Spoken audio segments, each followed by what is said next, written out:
All right, Shalom Israel. Shalom. All right, we want to invite you to another topic today with the isbhpk San Antonio. We want to present another class that's dealing with, relationships. It tends to be a common thing to, go through issues in relationships. It's not foreign. It's not uncommon to have issues in relationships. But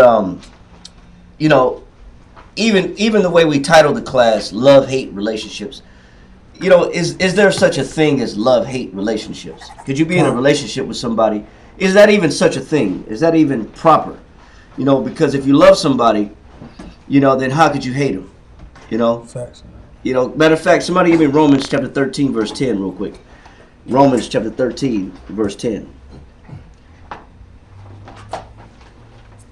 But we want to say shalom for everybody that's watching.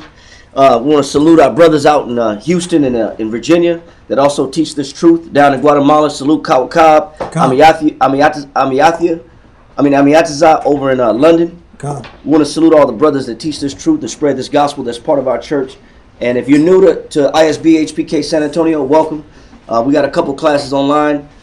We want to be, say thank you for watching, and we're enthusiastic when you comment, leave comments. We do go back and read them. If we don't answer them at that particular time, if we don't see them necessarily, we will go back and try to answer them either in class or even a whole topic, a whole class within itself. So it's our way of just making sure that we tend to people that are watching us from afar, and also tend to the classroom for the people that's watching in class. So let's start with the scripture right here, Romans chapter 13, verse 10. Romans chapter 13, verse 10. Love worketh no ill to his neighbor. It says what? Love worketh no ill to his neighbor. So is there such a thing as a love-hate relationship?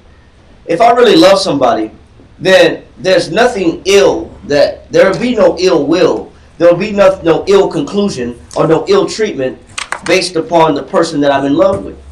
You know what I'm saying? If I love them, then there's no malice. I have no ill intention. I have no desire to do harm. So first and foremost, the word in itself, love-hate relationship, but these are actual, psychological issues that people have. As much as I care about this person, I can't stand this person. Being vexed within yourself.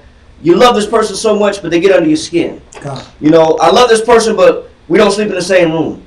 I love this person, they sleep on the couch, I sleep in the room. Or I love this person, but we live in two separate houses. I love this person, we don't have the same address. I mean, so all kind of things that go on where people, I love this person, but I can't stand this person. What kind of dynamic and dichotomy are you in to where you're supposed to be in love with someone, but there's all this turmoil and there's all these emotions that got you separate from this person? Read it one more time in Romans chapter 13, verse 10. Romans 13 and 10.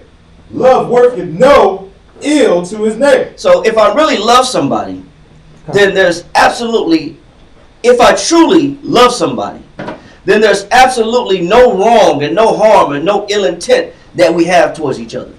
That's the way it's supposed to be. You know what I'm saying? When you're dealing with a relationship. So to start the class, the topic is love-hate, and we're going to look at it. Is it real? Is it something? How does it happen? Where does it come from? What's the root of it? So we're going to kind of dig into the topic a little bit. But let's first start off with Ecclesiastes chapter 25, verse 1 in the Apocrypha. Ecclesiastes 25, verse 1. In three things I was beautified, and stood up beautiful both before the Most High and men. The unity of brethren, the love of neighbors, a man and a wife that agree together. So he says the unity of brethren, the love of neighbors, and a husband and wife, a man and wife that are what? Agree together. That agree together. They're on the same page together.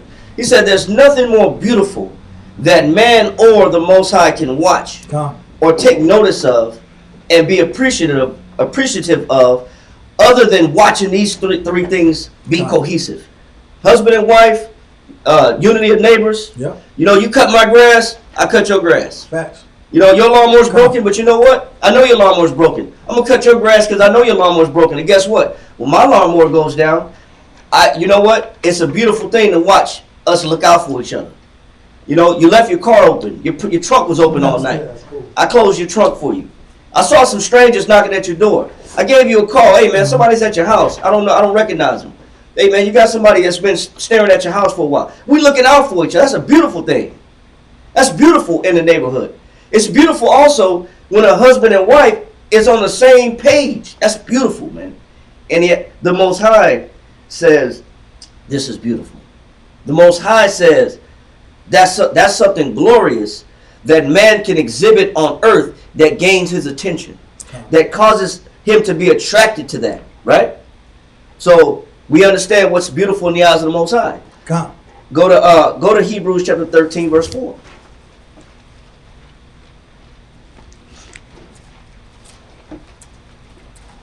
Hebrews chapter 13, verse 4. Yeah. Real quick. It's just a quick verse right here.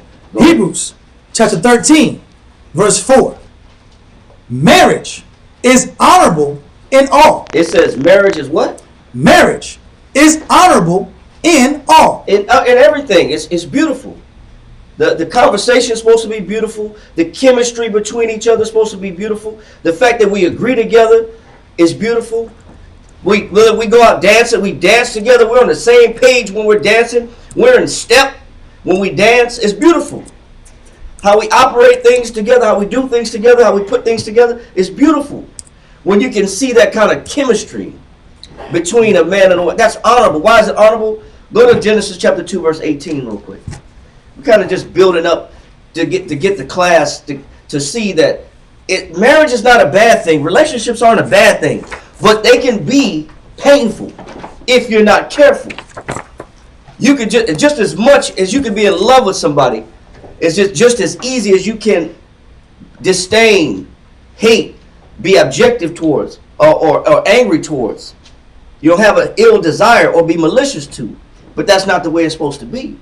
Marriage is supposed to be an honorable thing. It's supposed to be something that the Most High loves to see. Why is that? Go to Genesis chapter 2, verse 18. Genesis chapter 2, verse 18. And the Most High said, it is not good that the man should be alone. So why is it honorable in the eyes of the Most High? Because who orchestrated the marriage? The Most High. Who created the marriage? The Most High. Who created the harmony between two people? The Most High. Who created the unity between two people? The Most High. The Most High. This was his plan. So this is why it's honorable, because it came directly from the Most High. He said, it is not good that what? Man be alone. Go ahead. I will make him and help me for him. He said, I will make him a help me for him. I'll make him a help that's what? That's right. I'll make him a help that's right for him. So if I'm making him a help that's right, and if they can come together and be in agreement, the Most High said, I will find that attractive, and I'll take notice of that, and that's beautiful in my eyes. That's how the Most High feels about it. Because he likes to see the couples that are joined together. Because there's a power that comes in marriage when you're in a marriage. You know what you watch? You watch one person be able to duplicate their strength. Yep. Go to Ecclesiastes in the Bible, chapter 4, verse 19. 4 verse 9 real quick. Ecclesiastes chapter 4 verse 9, because a lot of us have been hurt, we've been damaged, we've been heartbroken. I don't want to trust again. I can't open myself up to anybody. I can't love anybody. I don't see myself being with anybody too much longer. If this don't work, it's never gonna work. It's crazy. You know, we kind of put these judgments on our marriages. If this one don't work, I'm never going back out there again. I never put myself back out there. You got Ecclesiastes, right? 4:9. Come on, give me Ecclesiasticus in the pocket for chapter 27, verse 9 real quick. Ecclesiastes 27, verse 9. Yeah. Ecclesiastes 27 and 9. The birds. No, hold on. Give me 29 and 7. Ecclesiastes 29 and 7. Many therefore have refused to lend. It says many therefore have refused to lend or to give or extend themselves or to give themselves or make themselves vulnerable. I don't want to extend myself anymore. I don't want to give myself to anybody anymore. I don't want to open myself up to anybody anymore. Why is that? Read on. fearing to be defrauded. They fear what? To be defrauded. I'm afraid that somebody's going to take advantage of me.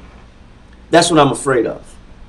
I'm afraid that I'm going to be taken advantage of. I'm afraid that somebody's going to break my heart again. Because that's what defraud means, to be cheated. Yeah. That's what it means to be defrauded. It means to be cheated.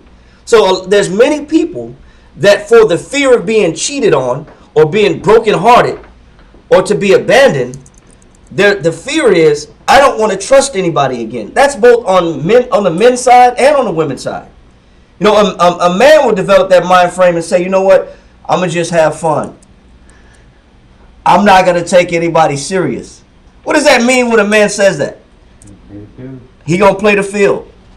That means I'm going to just see what's out there. I'm going to enjoy myself. I'm going to enjoy. I'm going to see what's going on. I'm going to meet and greet. I'm gonna get on Bumble and and get some Bumbleinas. I'm gonna find some Bumbleinas on Bumble. Some tenderonis on Tinder. You know what I'm saying? We're just gonna play the field. That's what. Or a woman says, you know what? I'm gonna do to a man first what he thinks that he's gonna do to me. So I'm not gonna open myself up. But if anybody's broken heart, it's going to be him. You know what I'm saying? And I'm going to beat him at his own game. So I already know what he wants. I already know what he wants from me. So I'm going to juice him and get him for everything that he has, because I already know he's trying to use me anyway. So I'm going to use him before he uses me. This becomes the concept of the mind frame of somebody who's had their heart smashed or broken. Now I don't want to put myself back out. I don't want to be vulnerable again. I don't want to look like the fool. I don't want to play the fool anymore. I trusted this person. I was with this person. My heart got broke, got stepped on. We're not together. Now I don't want to trust anybody. I don't see myself with anybody no time soon. Read that again. Many, therefore, have refused to lend for other men's ill dealing. Because of what? Other men's ill dealing. Because of what other people have done to me. I can't see through or see people in a positive way. But you know what? Love is not supposed to be this way.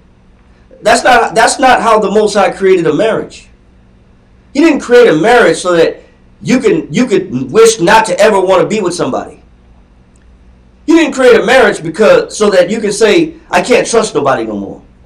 That's not how the Most High created marriage. Read what you got in Let That Go and go to 4:9 in Ecclesiastes in the Bible. Ecclesiastes 4:9. Two are better than one. It said two are what? Better than one. Two are better than one.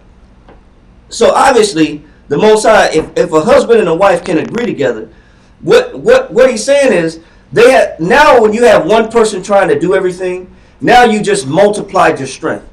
Now instead of one brain having to do all the thinking, now instead of one set of hands having to do all the cooking, having to do all the cleaning, having to do all the organizing, having to do all the prepping, and the clothes washing, and the earning of income to sustain the household. Instead of one person having to support all the responsibilities of the household, he says two are better than what? One. Go ahead. Because they have a good reward for their labor. Now their labor is multiplied. They can multiply their labor. Now I got two sets of hands. Now I got four hands handling one household. Now I got two sets of eyes looking at situations, impending danger, or whatever circumstances that we have that's coming up. Now I got twice the foresight. Now I got double the ability to maintain groceries. Now I got multiple streams of income coming in. I just multiplied myself. I just cloned myself. I just took myself by way of what the Most High provided in a marriage, and I just made myself twice as strong, twice as powerful, twice as effective. Now I can be in two places at one time. You know what? Because if I don't get to go to the kids' school, you know what? My partner can go to the kids' school. And if I'm not there, then they're there. And we have the same mind. So we have the same judgment. We're going to tell the teacher at the PTA meeting the same thing, because we share the same mind frame. Now I can be in two places at once. Look at how he's showing the benefit of being able to duplicate yourself by way of a marriage. Come. That's supposed to be harmonious and powerful. You just made yourself twice as dangerous, Come.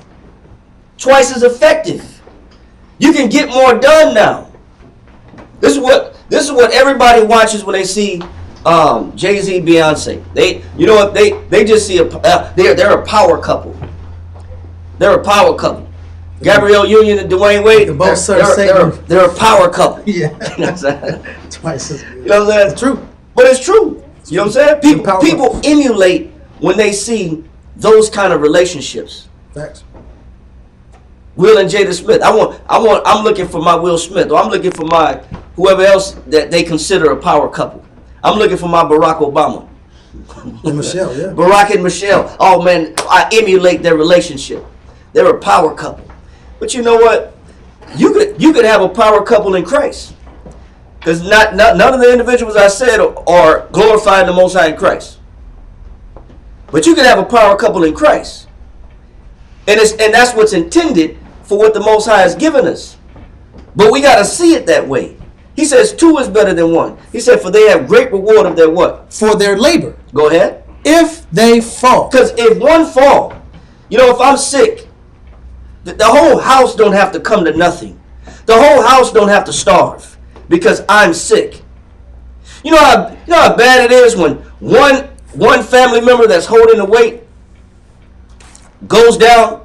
What happens? Everything goes down.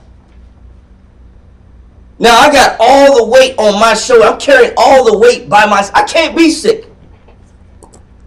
That's why a lot of people still had to go to work during Corona, during bans, during isolation and all types of restrictions. They still had to get out there and go to work.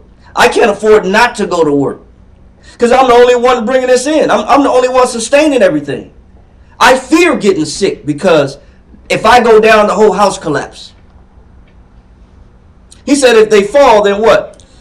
The one. Or if I lose my job as a man, if I get cut, my hours get cut, and I lose my job, is it the end of the world because I lost my job? No. Is it the end of the world because I don't have an income? Wow. I'm not saying taking advantage of that. I'm saying if I'm in a partnership, in a union, and it's not all on my shoulder to bear all the responsibilities of it, then it's beautiful because if one falls, because in life, different things happen in life. But if one falls, then what? The one will lift up his fellow. That's the beauty of having partnerships. That's the beauty of having a good marriage, or good bonds, good brotherhood, good sisterhood. The one will lift up his fellow. That's a beautiful thing. That means I'm not alone and I don't have to sustain everything by myself. Read on. But woe to him that is alone. Read that again. But woe to him that is alone. So did the Most High, when the Most High made Adam, did the Most High say it is good that Adam should be alone? Or did he say in Genesis chapter 2 and verse 18, it is not good that man should be alone? It's not good. That's why he's coming back here and saying what? But woe to him that is alone. Why is it bad or destructive for one to be by themselves? Read on. When he falleth. Because it's not saying he'll never fall. It's not saying you'll never fail in something. You'll never lose or diminish in certain circumstances. It just says when you do, go ahead. For he hath not another to help him up. And that's the beauty of having a good marriage, is that you have a good source of help. And you're not by yourself. That's the beauty of a relationship. You don't have to depend on yourself to do every damn thing by yourself. Come. Read on. Again, if two lie together, then they have heat. Because body friction creates heat and warmth. Go ahead. There's no better heat than like body heat. Go ahead. But how can one be warm alone? Hey, it says, but how can one be what? Be warm alone. It's comfortable. Warm just means comfortable, man. How can I be comfortable? How can I be completely be comfortable by myself? Read on. And if one prevail against him. But if I got somebody that's an enemy trying to come at me, it is not good that I be by myself. It's not good that I be home alone if somebody's shaking my Not doorknob. good. It's not good that if I hear somebody tapping on my window or trying to peep in my window. It's not good that if I'm alone and if I'm by myself and I run out of gas on the highway. It's not good. Read on. 2 shall withstand him. But if I got somebody with me, then I have a way to protect myself. So I can duplicate my power. I can sustain myself if I go down. I get help for when I need it. And when I'm in trouble, I got a defense at my disposal. Yeah. All these are benefits to having a beautiful marriage. It's all hard though when you have the world that tells people that, oh, you can do it by yourself. You don't need him or That's you don't need her. That's the world, man. The world will tell you that to make you vulnerable. They'll tell you, yeah, you don't need her. Oh, you don't need him. They say that because then you're vulnerable to them. That's to weaken you. That's to weaken that person that's being deceived. The Most High said it's good that it's not good that man should be alone. And that the Most High made a helpmeet that's right for him. That's a beautiful thing. Marriage is beautiful. Look at all the benefits that come from a beautiful, strong marriage. Go to Ephesians chapter 5, verse 28.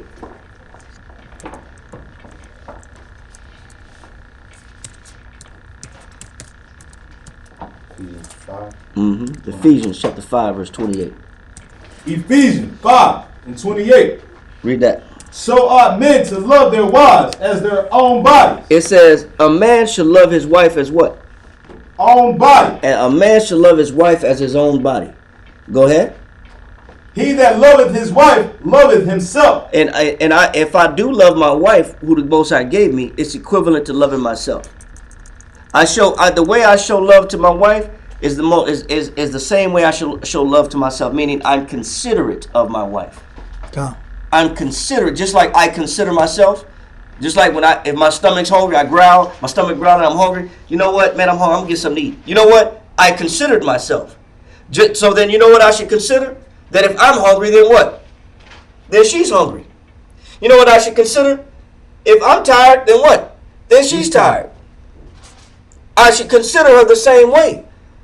You know what? If I feel weak and I'm not strong mentally, then I should also consider that maybe she's not strong mentally as well. Maybe if I'm getting attacked by spirits, we're in Ephesians chapter 5, verse 28. If I got spirits attacking me, then I got to understand, I got to consider, well, maybe there's spirits attacking her. So I think about, just as much as I would think about myself, I think about her condition as well. He says, read it one more time.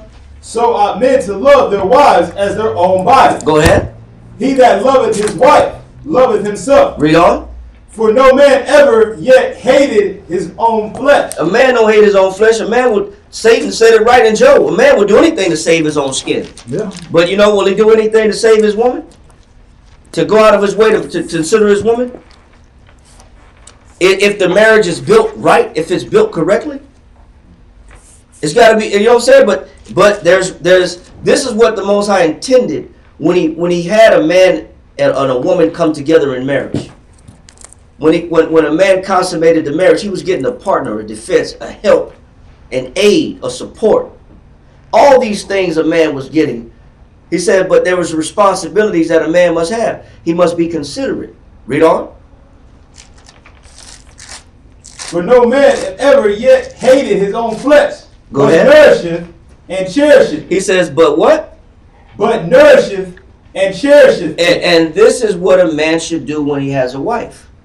A man should nourish, means to feed, and to cherish, which means to pay respect to, and to protect. To look at it as valuable. When I cherish something, it's valuable to me. My wife has value. Not, oh man, she get on my nerves, man. She get on my skin. You know what? He ain't nothing. He ain't ish. He's full of ish. No, you know what I'm saying? It's not supposed to be this tension between them. It's supposed to be this ability to see the best in each other and to look at each other as valuable. And because I look at this person as valuable, I feed them what's necessary for them to stay strong. Because that's what it means to nourish somebody or something, is to provide what gives strength to this individual. whether it's mental strength or whether it's physical strength. I'm giving what helps this person promote growth. I do what's necessary in order for them to grow. That's what it means to nourish. I'm promoting that. I'm promoting their growth. That's what a marriage is supposed to be. If a wife is taking the time to do everything in her power to nourish the growth of the household and nourish my development, a man should be the same way. I'm doing everything in my power to promote growth in the household. Spiritual growth, physical growth, mental growth, all these things. I want to see the best for this person. He's explaining the conditions of a marriage. Read on. Even as the Most High, the church. Go ahead. For we are members of his body. Because we're the members of Christ. Go ahead. Of his flesh and of his bone. And we're married to Christ. So just like Christ sacrificed himself for us, we should sacrifice ourselves and put ourselves last for our partners. Go ahead.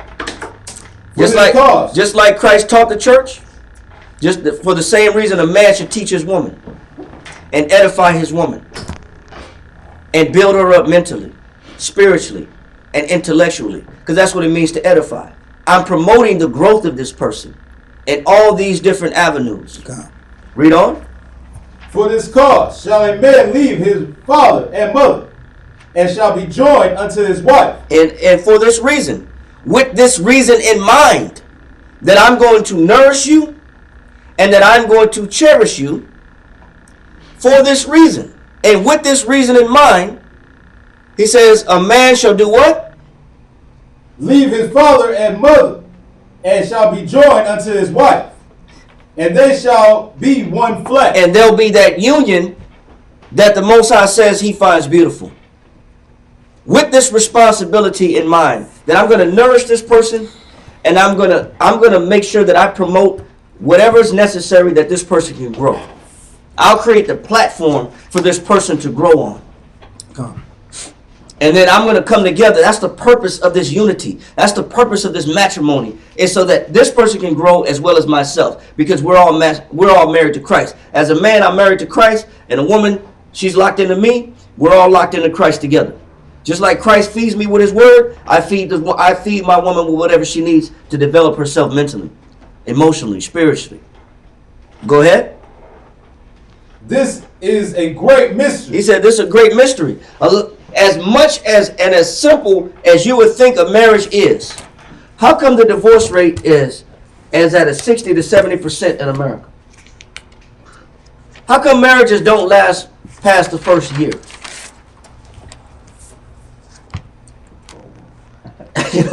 You would think this is simple. If marriage is supposed to be built off love, and with the idea that I'm with this person to promote their growth and development, then why the hell do relationships go downhill so fast? What happened?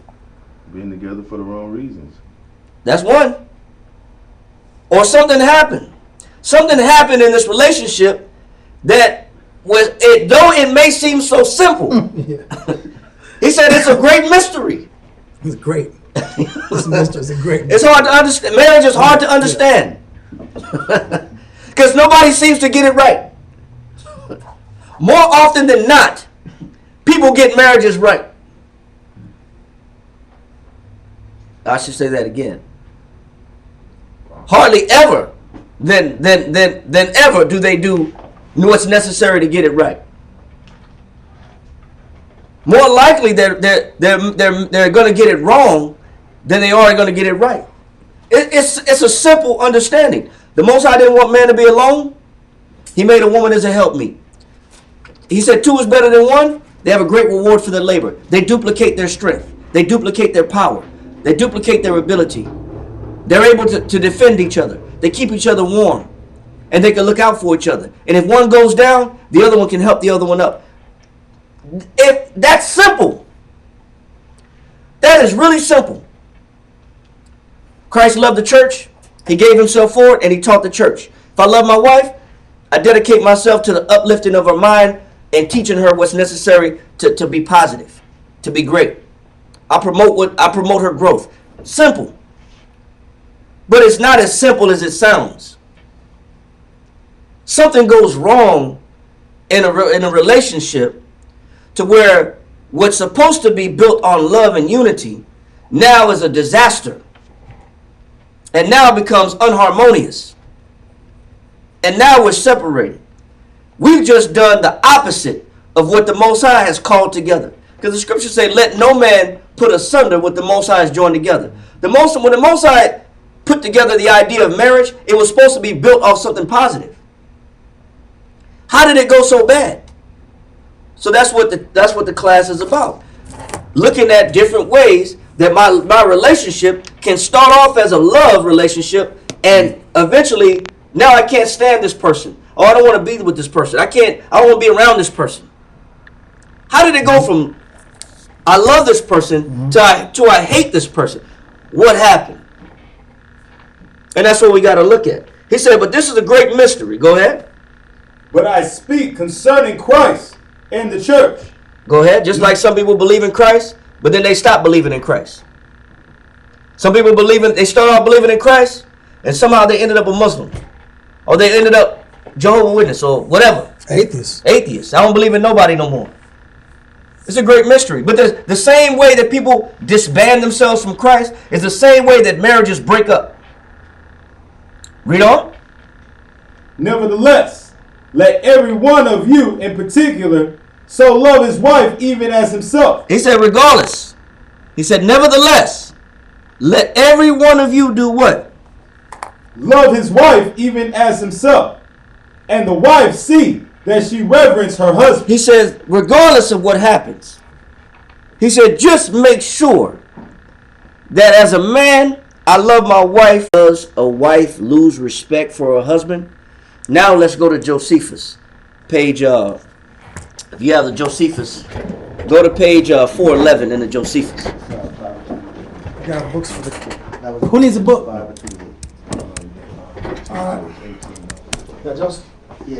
going to go to the Josephus. See anybody else? I got one. Let me put the script, not the scripture, but the verse, the chapter in this history book up. It's book 15, chapter 7, and we'll start at sentence 219, paragraph 4. Paragraph 4.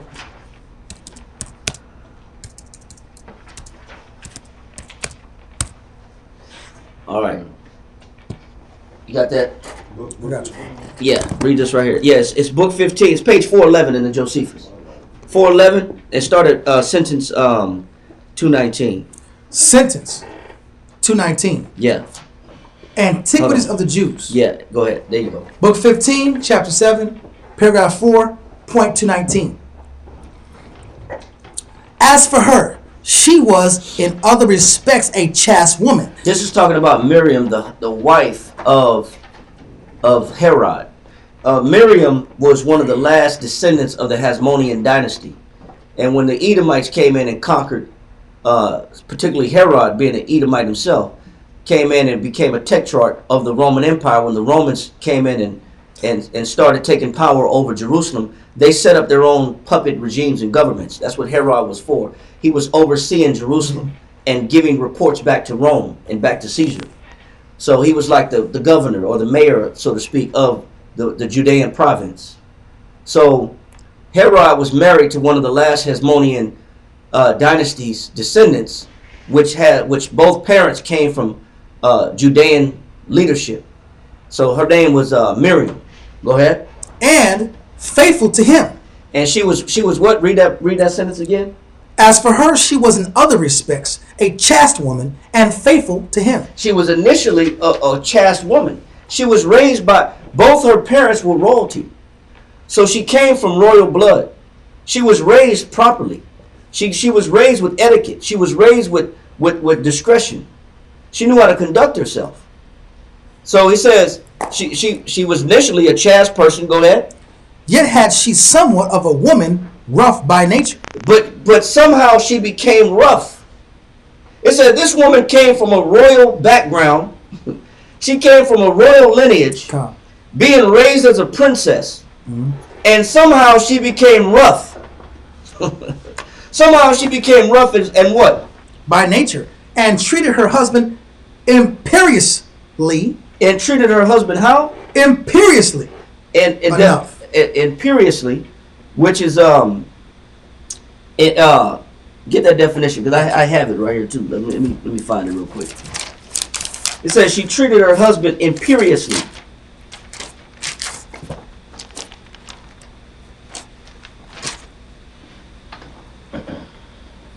Commanding. Yes. Dictatorial. She became a dictator or commanding. Well, go ahead. It says arrogant, haughty, overbearing. Damn. Domineering. So tyrant. Initially, she started off as being a woman of discretion, and she was raised right by her parents, and somehow she became domineering. She became overbearing. She became tyrannical, and she became commanding. Why? Why did this woman, who was raised right, in her culture to respect a man, to reverence a man, why did she become overbearing, commanding, and domineering? Wow. Read. Because she saw he was so fond of her as to be enslaved to her. Because this man made himself a what? Slave. Servant. This man made himself a slave to this woman. And so this man put himself in the position of a servant to this woman. She was raised as a princess to serve her man. But how did the roles reverse? How did she become authoritative? How did she become dictatorial? How did she become commanding? How did she become haughty?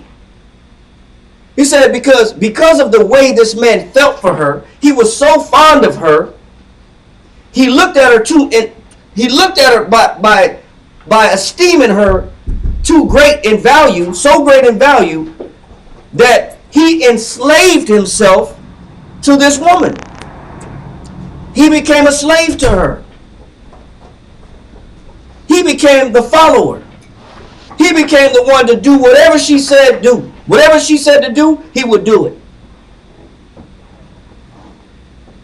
So somehow the respect that would have been there from a wife to a husband, when we put our women in that position of where we serve them and they're not helpmeets to us, we give them the upper hand, and now they got a spirit on them. There's a spirit that's put on them naturally that grows to be commanding. Now, commanding is I'm in charge. Yes, sir. No, I was going to say also, too, and a lot of times this spirit jumps on a woman based on the actions of the man, because there's certain authorities and responsibilities the man doesn't want to give his mind to. So I'm putting her in a position to have to be the president. She's the commander-in-chief of the house, huh? She's the commanding general of the house. She's the commanding general of the house, man. She runs the house. House general. She's the house general. She's the house liaison. She keeps everything running in the house. Boss. She's the boss, man. Not Slim Thug. Yeah, mama wears the pants in the house. So now she's in charge. How did the relationship get turned upside down to where now the roles that are supposed to be played in the house are reversed? Because I cared so much I looked at this person so much as being so fond of her. I care, baby. I care about you. It's about you, baby. I do anything need you. You know what I'm saying? I need you. You know what I'm saying? That's a weak position for But that weak position of a man automatically puts a woman in a seat of authority that she doesn't belong in. So whose fault is it? Is it really? Is it her fault? Let's find out. Jump back for a second, and go to paragraph 204. Paragraph 204. Go back. Yeah, right here. Love this. Yeah. This is good information, huh? Right. It says Miriam, right? Same person. Mm-hmm. Miriam, supposing that the king's love to her was but hypocritical. She said this man's love for her was what? Hypocritical. This man's love was hypocritical. Why? Go ahead. And rather pretended. It was fake. She said, man, this man don't love me. You know, when you put a woman in the position of authority to where she's dominating and controlling everything, that's not how you show her real love. That's not love. That's not love. Letting a woman make all the decisions is not showing her love. That's not helping her. Putting all the responsibilities on her shoulder is not love. Bro, she gotta walk around with this heavy scripture. Man, that's scripture, but people say heavy is the head that holds the crown. That holds the crown. She gotta walk around with this strong neck out, worrying all day. You know why? Because now she has to be responsible for all the maintenances of the house, of how the house runs. She got to be responsible for the bathing of the kids, the cooking of the food. She got to be responsible for the washing of clothes. She got to be responsible for the bills, the water bill, the light bill, the electricity bill, cable bill. Development of strategy. She got to break her brain. She got to come up with ideas, sending emails to the school about the kids. She got to keep up with their lunches, school programs, needs, all the supplies of the house, supplies of the school. Then she got to keep the gas in the car. She got to maintain the car notes. Now she got to do all these things that's not meant for her to do by herself, and for her to be in control of. And a woman will eventually come to the conclusion that this person doesn't love me. Why? Read this part again. Miriam, supposing that the king's love to her was but hypocritical. It was hypocritical. And what else? And rather pretended. It was fake. How does a woman come to the conclusion that your love for her is fake? Because, read on.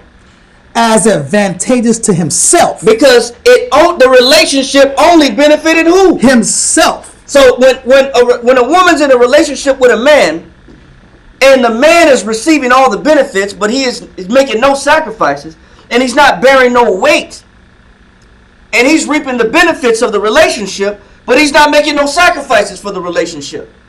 He's not being responsible for the relationship. He's not the one implementing discipline in the relationship. A woman's mind will naturally grow to the idea that this relationship is one-sided. And if a woman comes to the conclusion that this is a one-sided relationship because she has to bear all the responsibility of the relationship, she's going to say, this is a hypocrite, this relationship is fake, because I'm doing everything by myself. And what else? And advantageous to himself. Go ahead. And real. And what? Than real. And this ain't a real relationship. This ain't real love. That's why Mary J. Blige be singing, real love. I'm searching for a real love. I ain't gotta have all responsibility. Yeah. That's why she's singing that. A woman will come to the conclusion that this is not real love. God. That's the mind frame you teach a woman when a woman has to be responsible of everything and it's one-sided. The one-sidedness of the relationship is that they do all the maintaining. Fake love. And then when a woman comes to that mind frame that I gotta do everything, it's all this whole house, it either rises or falls on my watch. It lives or dies on my watch. When a woman has that mindset, you better believe the disrespect is coming. You better believe the commanding, commanding, authoritative, demanding, tyrannical. Yeah. Now I put this spirit on this woman who shouldn't have this spirit on her.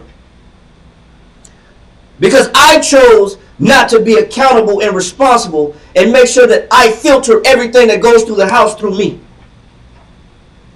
So I put this woman in this position. It was really my fault. It ain't the woman's fault. And now this woman despises me. Now she don't respect me. How do we know this is true? Go to Ecclesiastes chapter 25, verse 22. How do we know this is true? Ecclesiastes chapter 25, verse 22.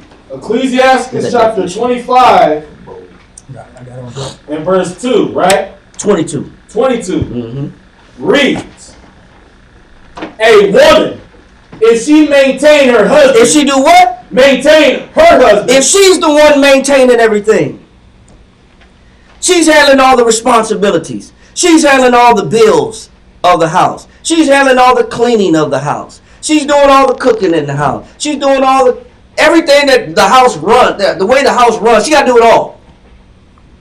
When you leave a woman to be able to control the whole house, where they're in charge of all the decision making in the house, because she's the one maintaining it, because if she takes her hands off of it, guess what happens? It falls.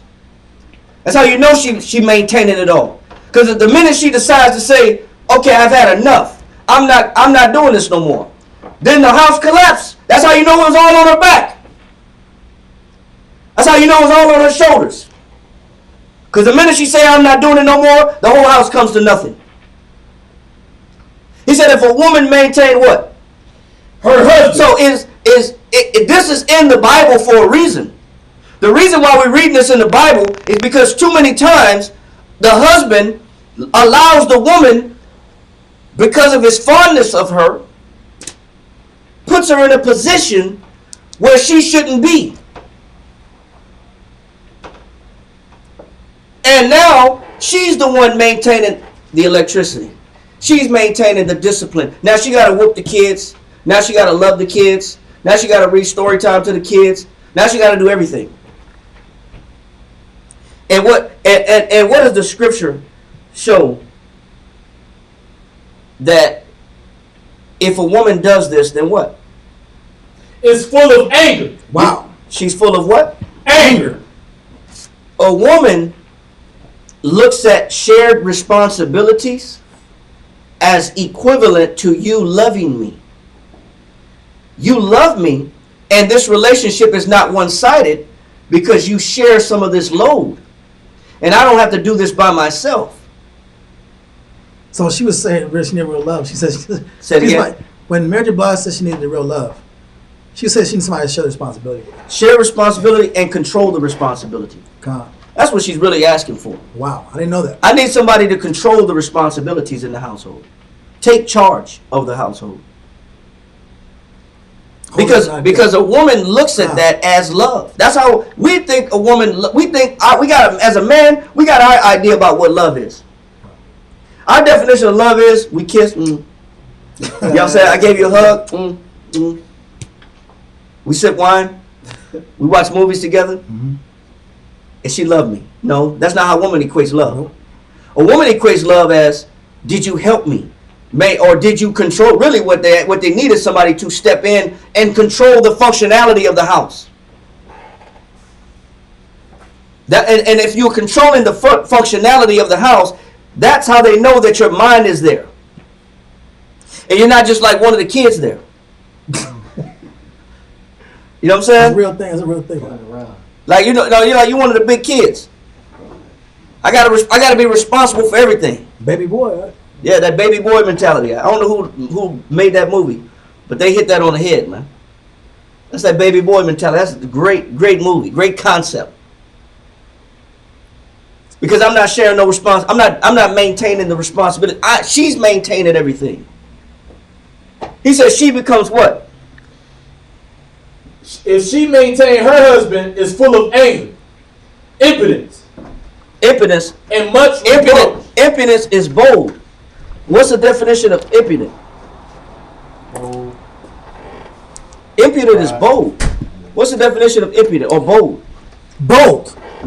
In an ill sense. It's not a good thing that when a woman is allowed to maintain the entire house. That's not a good thing. It's a bad thing if you leave a woman as a husband and let all the responsibilities be on her shoulder. That's not a good thing. If you're not involved or taking control over all the functionalities of the house, of how the house operates and runs, it's not a good thing. He said it's what? Bold. In an ill sense. It's in an ill sense. She's impudent.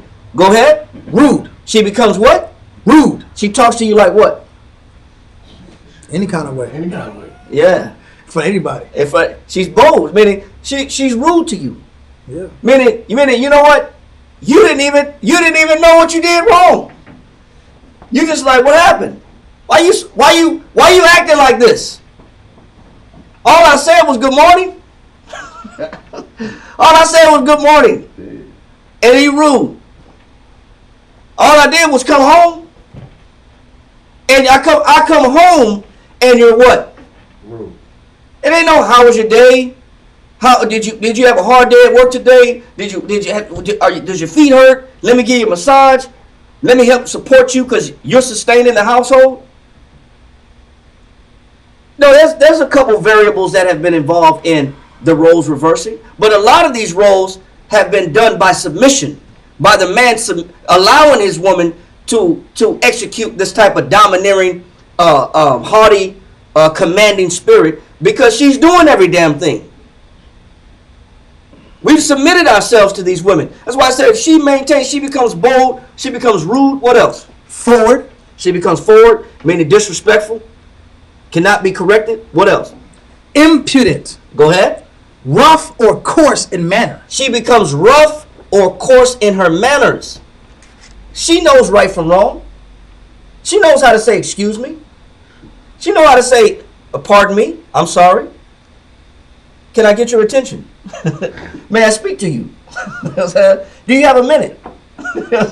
She knows manners. She got manners. She got manners to those she respects. But how come out of all the people that she don't show manners to is you? What happened? I got something. Cause y'all know my situation. Like say I did all that, right? I helped around the house, did all the stuff that you're saying, and the only thing that I could say that I'm thinking of would be to, I guess, build her up. But part of the thing was doing that was to help her get a job and do other things, but she couldn't see the bigger picture of how I was trying to get money to get her a car so that she can have a job and go and then get a babysitter and all that other stuff. Let's hear the whole class, and then we'll come back to that question. All right. But this is the beginning. I know what you're saying, but this is the beginning of where the relationship, which is meant to be so beautiful in the eyes of the Most High, how it becomes horrible, how it becomes disastrous. This is the beginning of where a relationship goes downhill. It said if a woman does what? She becomes rough in course of manners. She becomes rough in course of manners, meaning she don't even respect me enough to utilize manners. She don't even say excuse me. She don't say I'm sorry. She don't, did I offend you? Did I say something wrong? She don't even care if she offended you. Because the respect for you has diminished. Read on. I know we talking about like a woman and a husband, right? Mm-hmm. And she having the responsibility on her own, right? Yeah. Mm-hmm. But what about like women, single mothers? Oh, we'll get to that and too. young men saying that Yeah. growing up, and they think it's cool. So, But I understand what you're saying. Yeah, we'll get to that too. But we got to see what happened to the relationship. We got to see what destroyed my relationship. Why because the topic of the class is love-hate relationship. How did I go from loving somebody to now I can't stand this person? How did it go from what the Most High created a marriage as a good thing? He said marriage is honorable in all things. right. How does something so good and so holy that the Most High created become so disastrous? Marriage is supposed to be beautiful. He said the three things stood up beautiful both before the Most High and men. The love of neighbors. The unity of, the love of brothers, the unity of neighbors, the unity of brothers, love of neighbors, and a man and a wife that agree together. He said these three things stood up beautiful both before the Most High and men. That's what the Most High finds attractive. So how is marriage, which is attractive to the Most High, become so rampant, so prevalent, and so damn near inevitable? Divorce where divorce is inevitable. How is it that now people can't stay together? That's what we got to look at. So now we're diagnosing the issue. Now we're diagnosing the marriage. Yep. What's going wrong in the marriage? They don't sing about this. Yeah, nobody. This is not R&B. R&B don't want to sing about this. You know what I'm saying? That's the opposite of R&B. But read on. He said, become what? Bold. And what else you got for bold? It says unpolished, uncivil, clownish. She becomes clown. She'll clown you. She's unpolished. She's uncivilized now. What else? Rusted, meaning old. Yep. Go ahead. Rude behavior, rude treatment, or a rude attack. Damn. Violent. Damn. Turbulent. Fierce. Mm. Harsh. Ignorant. Untaught. Savage. Man, she's a savage now. Barbarious. She's a barbarian now. You didn't turn this woman into a barbarian. I didn't turn this woman into a savage. I didn't turn her into a savage because I let her control everything. I submitted myself to the authority. I became a slave to this woman. I didn't put my feet down. I didn't control nothing. I let her run everything.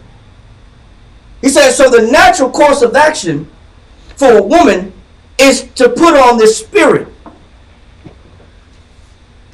I forced her to put this spirit on her, and now it's an enemy to myself. Now my marriage is disastrous for me. Now my marriage, which is supposed to be built on love, is backfiring. So is the Most High to blame for the marriage going wrong? Or is it something that I'm not doing or understanding or implementing in my marriage, which is causing my marriage to be a disaster and a time bomb? That's why I said that. Read it again in Ecclesiastes 25. If she maintained her husband is full of anger, impudent, And what else? and Hold on. And impudent, what else you got? It says not skilled or practiced, rude in speech, She impetuous. becomes rude and what? Rude in speech. Now she's talking down on me. Now she's disrespecting me in her speech. It says inelegant. Inelegant. She's not acting like a lady anymore. So if a woman loses her elegance, then what is she gaining? Dominance. Masculinity. Yeah. If a woman is not elegant anymore, she's becoming like a man. She's becoming as harsh and as rough as a man. She's becoming as bold as a man. She's becoming as strong as a man in her speech. Keeps going on. Go ahead. It says inelegant, not elegant, wanting or lacking beauty, polished language, refinement or manners, short in anything which requires correct taste. Meaning she's short when it comes to what's tactful. Meaning she don't have any tact. To have tact in conversation is having the ability to know what's aesthetically pleasing to the person that I'm talking to. Meaning I know by my tact, by my discretion, I know what pleases the person that I'm talking to.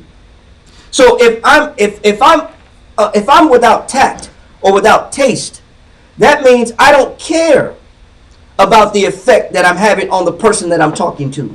In other words, there's no filter. There's no filter. Go ahead. Last but not least, it says impetuous. It says impetuous, rushing with great force and violence, moving rapidly, raging.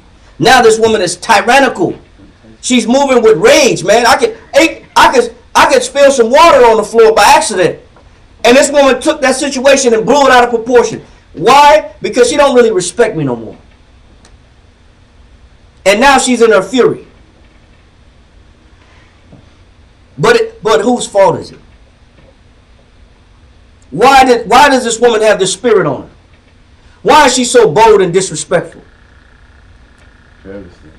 Why is she careless? Why is she without regard to how I feel and she's untasteful or there's no tact? She don't care about pleasing me in her speech. Why is that? Ecclesiastes chapter 9 verse 1 real quick. Yeah, let that go. Put Ecclesiastes 9 1. Ecclesiastes in the Apocrypha, chapter 9 verse 1. Ecclesiastes chapter 9 verse 1. Be not jealous over the wife of thy bosom. It says what? Be not jealous over the wife of thy bosom. Go ahead. And teach her not an evil lesson against thyself. Don't be insecure when it comes to your woman. Because if it says if I'm insecure, you know what I won't do? I won't correct her properly. Because I don't want to lose her. And that's what, now go back to where we was at, where we started at in the Josephus. No, right here. Okay. 219. Because she saw he was so fond of her. Read it from the top. From the top. Antiquities of the Jews, book 15, chapter 7, point 4, point 209, or chapter 4, point 209. As for her, she was in other respects a chaste woman. So this woman initially was a chaste woman. This woman knew how to talk to you. She knew how to talk to you to get the best out of you. She knew how to show respect. Chaste is she knows how to use discretion. Meaning I know what's proper or an improper. Go ahead. And faithful to him. And this woman was faithful to me. She believed in me. She followed me. She listened to what I told her to do. But what happened? Yet had she somewhat of a woman rough by nature. Go ahead. And treated her husband imperiously enough. Commanding, haughty, domineering, bold, authoritative. Go ahead. Because she saw he was so fond of her. Because I was so fond of her. Because he was so insecure within himself. He was so insecure within himself, he wouldn't tell her the truth about what was necessary. He was so insecure. When you read this whole story in Josephus, the man was so insecure about his woman that he had Herod was a king. The man was so insecure that he had it set up by his soldiers that whatever day he dies, make sure they kill her too. Wow. He's really off the chain now. You got to go back and Can nobody have her? if I can't have her, nobody could have her. So make sure she died too. It was already written in his will. Come. So that's how insecure this man was. Wow. But he was so fond of her that what? As to be enslaved. He was a what to her? Enslaved. Now read that again in Ecclesiastes 9:1. Ecclesiasticus chapter 9 and verse 1 reads, Be not jealous over the wife of thy bosom. Oh, it's so insecure. Go ahead. And teach her not, And this is what I want to focus on. Teach her what? not an evil lesson against thyself. How did I teach my wife an evil lesson against myself? Read verse 2. Verse 2, Give not thy soul unto a woman. Stop. He said what? Wow. Give not thy soul unto a woman. How did I teach my woman an evil lesson against myself? Gave the soul unto the woman. How did I make sure? Read it again. How did I make sure? How did I make sure that my marriage backfired and blew up in my face? Give not thy soul to a woman. How did I ensure that my relationship was going to fall apart before it ever got started? Give not thy soul unto a woman. What did I do wrong in my marriage where now it's an enemy or an adversary or opponent against me? It's not working in my favor. Give not thy soul unto a woman. What's the worst lesson I can teach my woman? Give not thy soul unto a woman. That she's in control. Give not thy soul unto a woman. That for a man to enslave himself, like Herod enslaved himself to his woman. King Herod did this. King Herod did this. Go to Romans chapter 16, verse 6, verse 16 real quick. 16 and 16. Yeah, you gotta get it. You gotta get it. Yeah, Romans chapter 6, verse 16. Romans chapter 6, Mm-hmm. verse 16. Mm-hmm. Romans chapter 6, verse 16. Know ye not that to whom ye yield yourselves servants It says, to obey? don't you understand that in a marriage, the man is still supposed to take the lead? But they're supposed to become one couple, joined together in unity. They become one flesh. But there still should be order. The man still has to take the responsibility and the lead and the foresight of the household. He said, but if you, whoever you give yourself to, go ahead. His servants ye are to whom ye obey. So if I give my soul to a woman, who's supposed to have my soul? The Most High. The Most High in Christ. They're the ones supposed to have my mind. My mind's supposed to be on my husband as a man. My husband is making sure that I please the Most High in Christ. That's who I'm married to. That should be my number one focus. But when a woman is your number one focus, the definition of soul that you got right for soul. Soul. It says, got you. It says right here. It says emotional or intellectual energy or intensity. I've given this woman my emotional and intellectual what? Energy. Energy. Where does my emotional and intellectual energy belong as a man? It belongs to the Most High in Christ. But when I give over and I hand over and I submit all my emotions, all my feelings, and all my intellectual and all my strength in the mind, and all I think about is making sure I take care of her, make sure she's happy. When I give her all my energy, then I'm giving over my soul to this woman. And that's an evil lesson that any man could teach his woman. And you know what's so crazy is the fact that a lot of times we don't even know we've done that. That's what's so crazy about it. We don't even realize that we've submitted ourselves to our women in this aspect. To where now this person has my mind.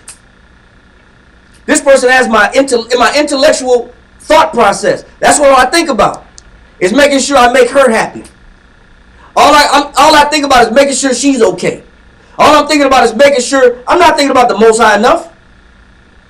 I'm not thinking about making sure the Most High is taken care of. And He's pleased with me. And I'm keeping up my end of the bargain because I'm married to the Most High in Christ. I don't put as nearly as much thought into pleasing the Most High in Christ as I do pleasing this woman. Got one more for soul. Go ahead. Soul. A person's emotional or moral nature. A person's what? A person's emotional or moral nature. Morals are the ability to make good and bad decisions. So I make every decision predicated based upon if she's going to like it or she's not going to like it. All my decisions are predicated on her likes. If I make this decision, is she going to be okay with it? She's not going to like it. Happy wife, happy life. Now, I'm making sure that I run all my decisions that I make, good or bad. I got to run it through her. I got to make sure she's okay. What about making sure the Most High Christ is okay? What about making sure that they're the priority? Because I'm married to them. Didn't the Most High say that? What's that? Jeremiah 3 and 4? Yeah. Or 3 and 14?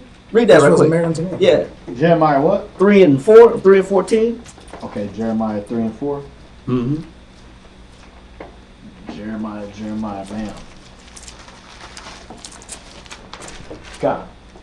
Jeremiah chapter 3 and verse 4 reads. 14 reads. Turn, O backsliding children, saith the Lord, for I am married unto you. Yep. What about this marriage? What about that marriage that the Most High said that I'm married to you? What about our responsibility in that marriage as a man? Making sure that the Most High, that my thoughts is making sure that my intellect, my morals are predicated to make sure that this is right by the Most High. But what happens is somehow there's been a coup.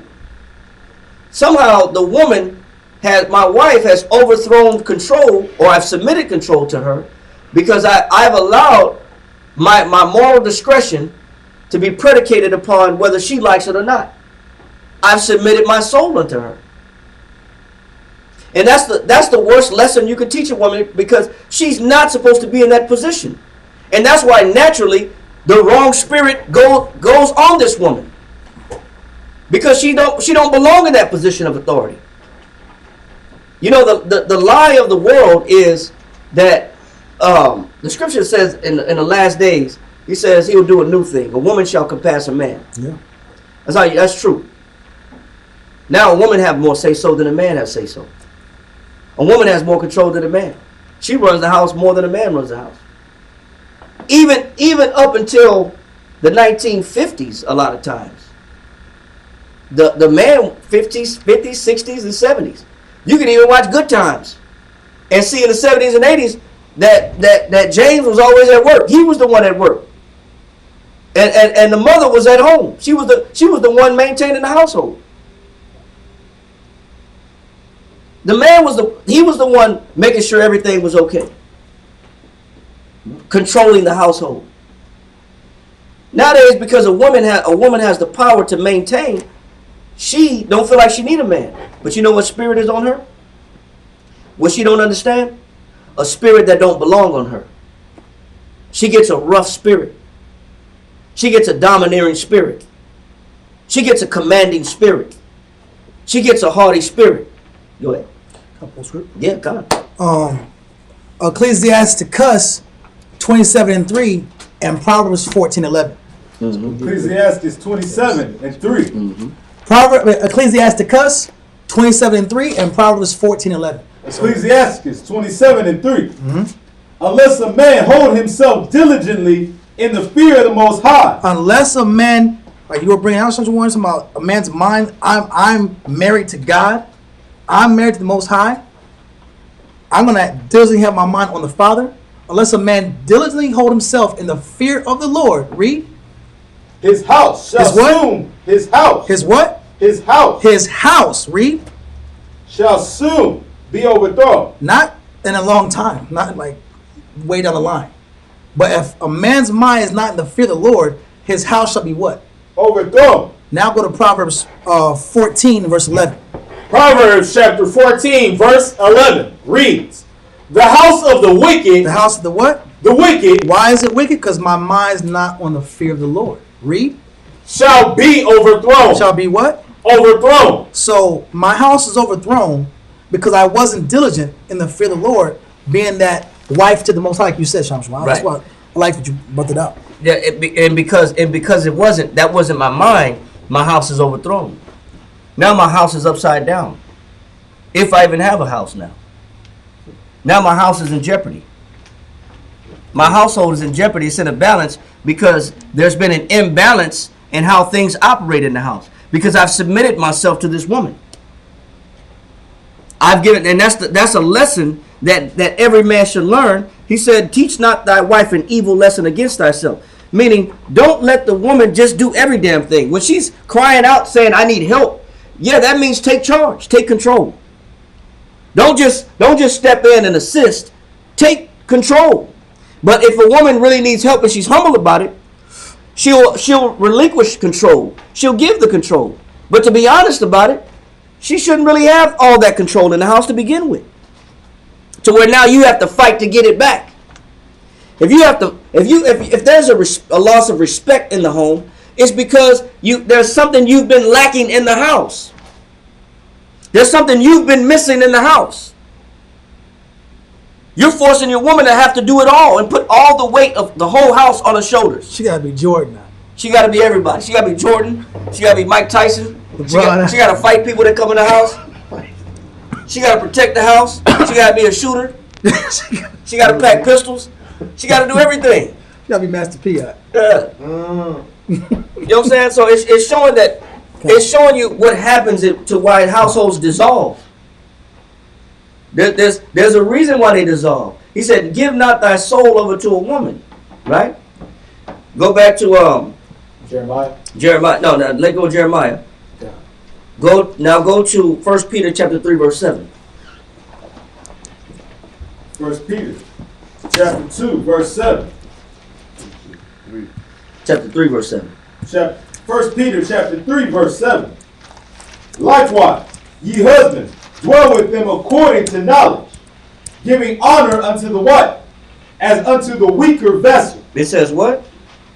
Giving honor unto the wife, as unto the weaker vessel. It says, likewise, it says, do what? Give honor unto the woman as the what? Weaker vessel. Read it one more time. Read it one more time. Likewise, ye husbands, dwell with them according to the knowledge. It says, dwell with your wife according to knowledge. Meaning you have to understand that it's not meant for a wife to be controlling everything in the house. And for them to have to be bearing and be strong and bear all the responsibilities of the house. Is that a man should understand that I have to deal with my woman with knowledge. That if I don't take charge of my household and I'm not the leader of my household, then this type of disrespectful, bold, impudent, distasteful, commanding, forward, inelegant mannerisms is going to jump on my woman. That's going to become my woman. So I have to deal with the woman according to knowledge and recognizing that she's not meant to be in a position of leadership in the house. That's what the man's job is for.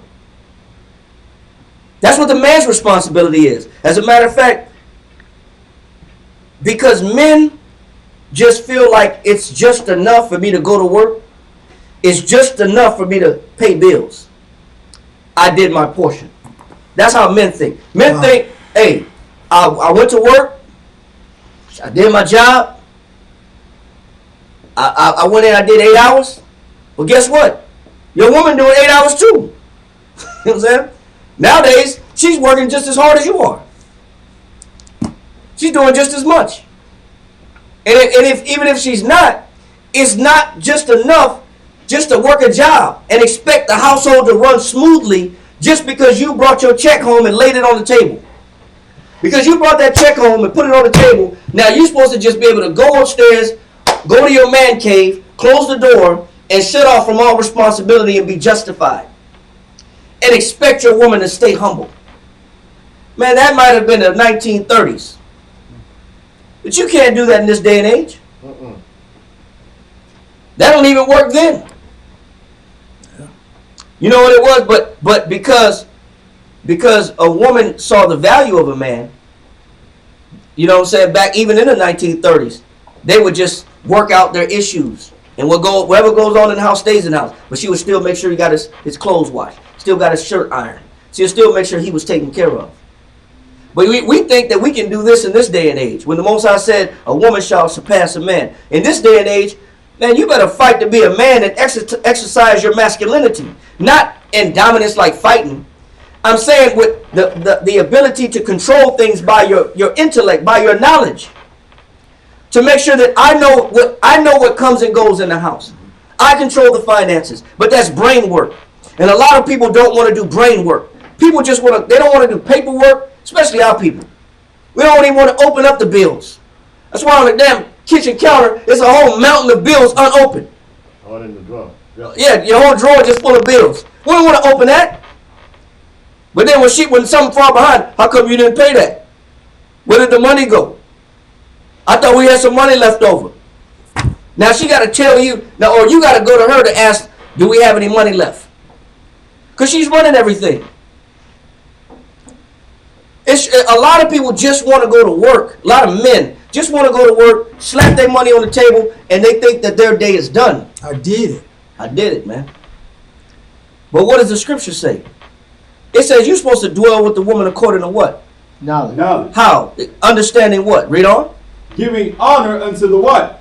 As unto the weaker vessel. And I got to give honor to her and recognizing that she's not meant to control everything. She's the weaker vessel. I'm the stronger vessel. Go to Ecclesiastes in the Bible, chapter 6, verse 12. Ecclesiastes in the Bible, chapter 6, verse 12.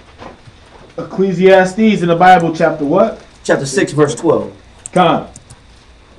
Ecclesiastes in the Bible, chapter 6 and verse 12 reads, for who knoweth what is good for man in this life? It said, go ahead.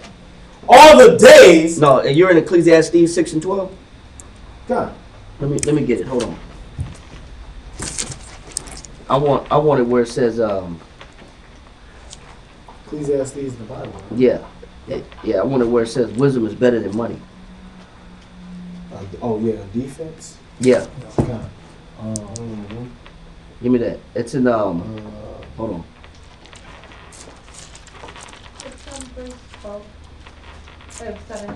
Yep, 12. Read that. Yep, it's inside of it. Hold on. 7 and 12, yeah. 7 and 12? Yeah. Okay, Ecclesiastes, my bad, 7 and 12. Ecclesiastes in the Bible, chapter 7, verse 12 reads, "For wisdom is a defense." It says wisdom is a what? Defense. So when I dwell with my woman according to wisdom and knowledge, it says it becomes my what? Defense. It becomes my defense. I'm defenseless when I don't deal with my woman accordingly. And I left all control in her hands. So wisdom is a defense. Go ahead. And money is a defense. But money's a defense too. But am I just supposed to just make sure that I provided money for the house? Is that the only way that I provide defense in my house? Because we're one-dimensional as men. We think because I made sure that the bills got paid, because I went to work today, that was enough to sustain the house. That's not enough to sustain the house. You have to influence your house with wisdom. You have to incorporate wisdom in your house, meaning it has to function by your knowledge as a man. You have to control the functionality of the household. So he says wisdom is a defense and money is a defense. But money by itself is not enough to sustain your household. You can go to work all day long, and that's why there's still divorces amongst couples that average $100,000, $200,000, $300,000 a year together, and they still get divorced. That's why you got these multi-million-dollar couples that get divorced, and then they getting half, $500 million. Dr. Dre trying to get sued for $500 million. Jordan lost $500 million. 700. Robert Johnson lost, the original owner of BET lost $500 million. Tiger Woods lost about $500 million. I know he lost his golf game too. But you see, money is not enough to sustain a marriage. That's why people with hell of a lots of money still get divorced. So you bringing home your little paycheck is not sufficient enough to sustain that household. That's not sufficient enough. So whether you brought $500 a month or whether you bought $500,000 a month, that's not sufficient enough to sustain that household. It says wisdom is a defense and money is a defense. Read on. But the excellency of knowledge is. It says, but the excellency of knowledge is what? That wisdom giveth life to them that have it. But what brings the household and the marriage to life? Wisdom. Your wisdom and knowledge brings that marriage to life. You just can't be one-dimensional and just come home and slap a check on the table and expect the house to run smooth. You better influence your houses with wisdom and knowledge. That's what it means. Now go back to where we was at in Peter. Chapter 3, verse 7. 1 Peter 3, verse 7. Likewise, ye husbands, dwell with them according to knowledge. And that's why you can't just expect your house to run off a paycheck. A paycheck is not going to sustain you. You got to dwell with your woman according to knowledge. You got to teach your woman. You got to teach your kids. You got to influence the house in other ways that has nothing to do with money. You have to order the operations of the household. Go ahead. Giving honor unto the what? As unto the weaker vessel. Go to Ecclesiastes chapter 7, verse 25. 7 and 25, right? Yep. Ecclesiastes chapter 7. Ecclesiasticus. Ecclesiasticus 7:25. Mm-hmm. Okay. Ecclesiasticus chapter 7, verse 25 reads, Marry thy daughter, and so shalt thou have performed a weighty matter. He said that's why when you marry your daughter, that's a heavy task to marry a daughter. That's a big responsibility. Just like your wife was somebody else's daughter, that's a big responsibility. Just like your daughter gonna be somebody else's wife, that's a big responsibility. You know what you don't want? You don't want your daughter marrying somebody who thinks that long as I bring home a paycheck, this house better run. You better do everything I tell you to do. Man, you better wish and want and hope that your daughter marries a man that got some understanding and some knowledge and fear of the Most High. He said, marry thy daughter and what? and so shalt thou have performed a weighty matter. That's a heavy deal, man. Marriage is heavy. Choosing the person that's right to marry is a heavy deal. Picking the right partner is a heavy responsibility. Picking the right mate, choosing the right person to spend your life with, to wake up with in the morning, to go to sleep with at night in the morning. That's a big deal. You can't take marriage so lightly. You can't just connect with anybody. He said that's a weighty matter. Read on. But give her. But if you as a father, the best thing you would want for your daughter is for your daughter to marry somebody that what? To a man of understanding. A man that understands. The last thing you want to do is give your daughter over to a fool.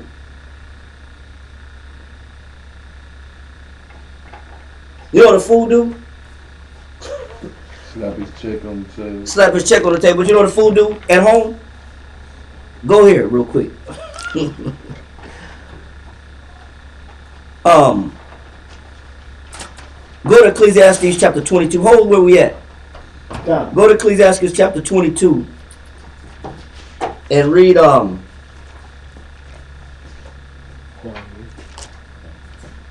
read verse 8. Ecclesiastes 22, verse 8. You know what you don't want your daughter to marry? Read that one more time where we was at in Ecclesiastes. Marwalla that you had. Marry thy daughter. 7:25. Marry thy daughter, and so shalt thou have performed a weighty matter. If you marry your daughter, that's a heavy task. That's a heavy responsibility. Read on. But give her to a man of understanding. Don't let your daughter marry no fool. Because you know if your daughter marry a fool, this is going to be the condition of their marriage. Go to Ecclesiastes 22 and 8. Ecclesiastes 22 and 8. This going to be it's going to be the sum of their marriage. Read. He that telleth a tale to a fool. All the things that your daughter got to tell your husband. Everything that she has to express to him. All the things that's important to her. All the things that would keep her motivated and keep her inspired and keep her going and keep her positive. Read. Speaking to one in a slumber. And all this man gonna do is what? Sleep. All this man gonna do is go to sleep because he brought his check home. Wow. I did my job. Everything that she needs to, when it comes to her getting understanding, he's gonna be too tired to give understanding. He said, talking to a fool is like talking to somebody that sleeps. Read on. When he have told his tale. And when your daughter has expressed her concerns to him, to her new husband, when your daughter has expressed the need to be supported, the need to be inspired, to be motivated, to be disciplined, the need to have somebody step in and control everything, what is he going to say? Read. He will say, what is the matter? He going to say what? What is the matter? What's wrong, baby? She just told you what was wrong. And the fool still going to come back and say what? What's the matter? Huh? What's the matter, baby?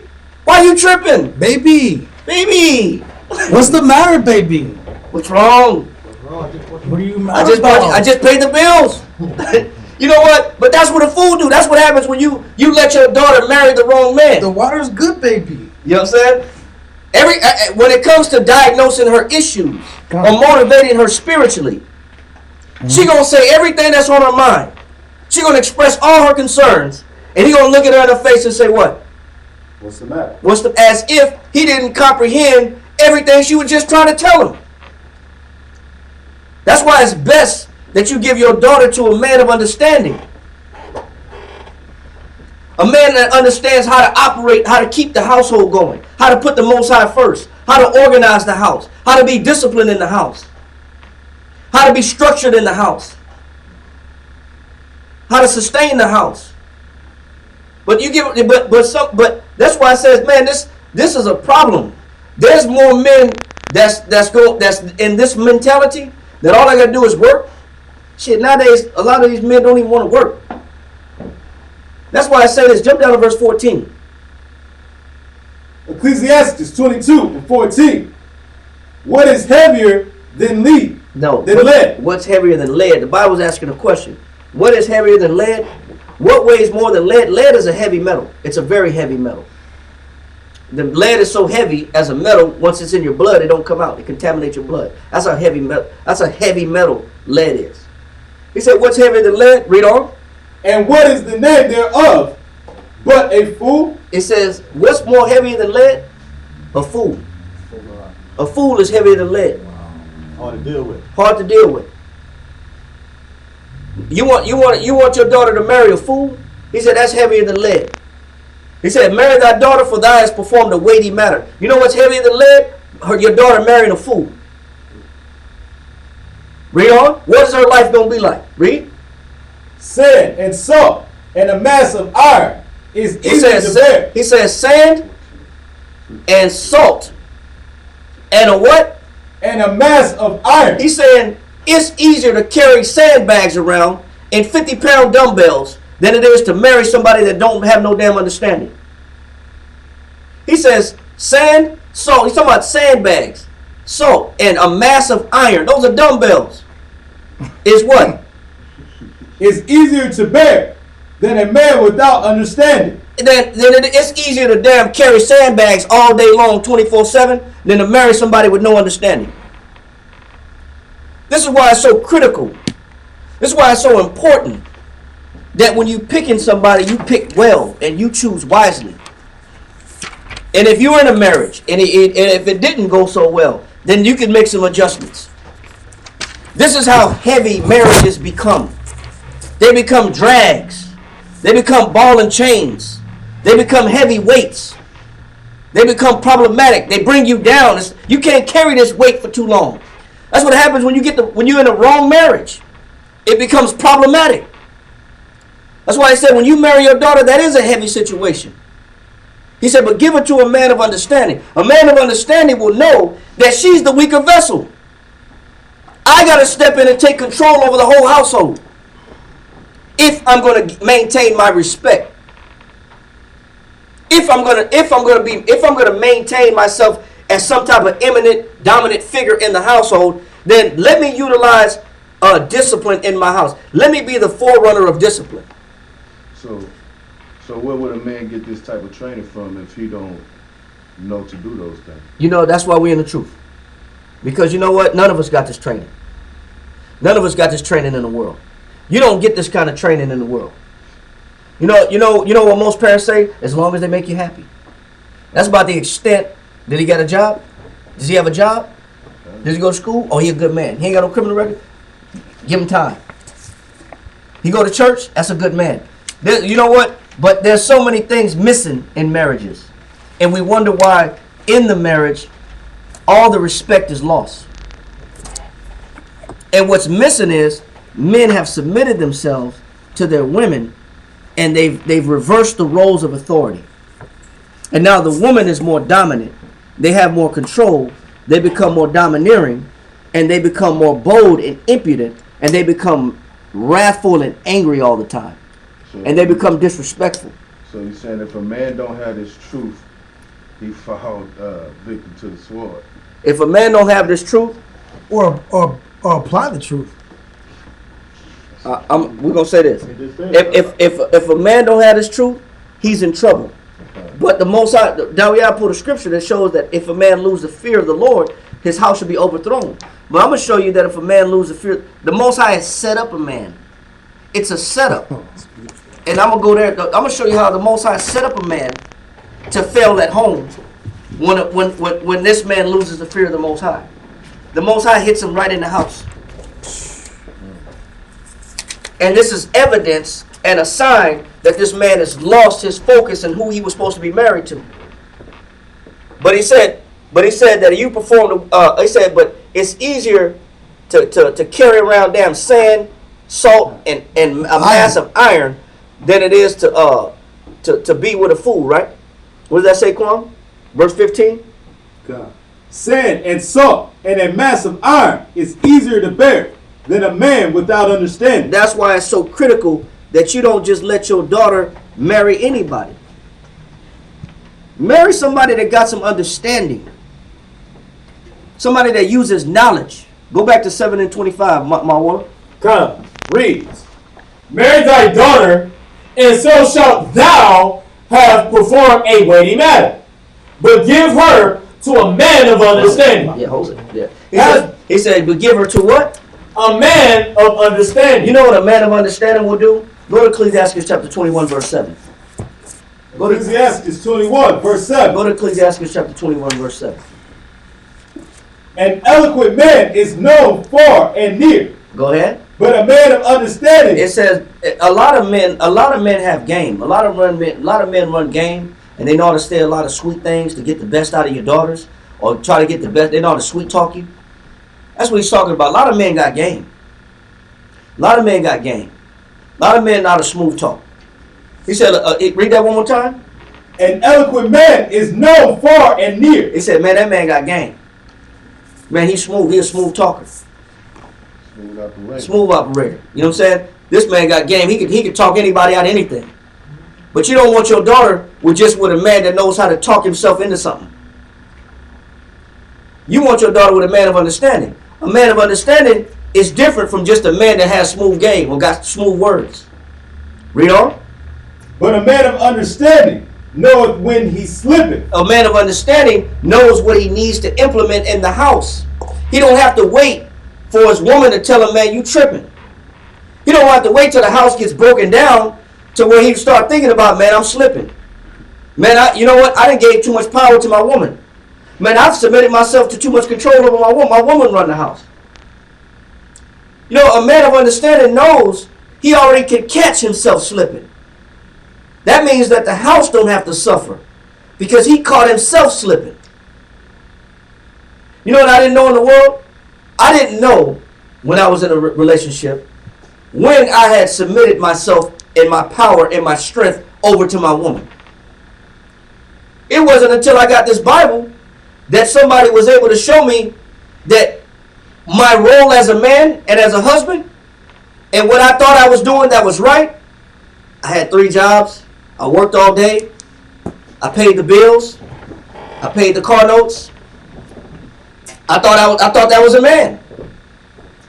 I didn't even see my influence and my discretion and my discipline written all over the house.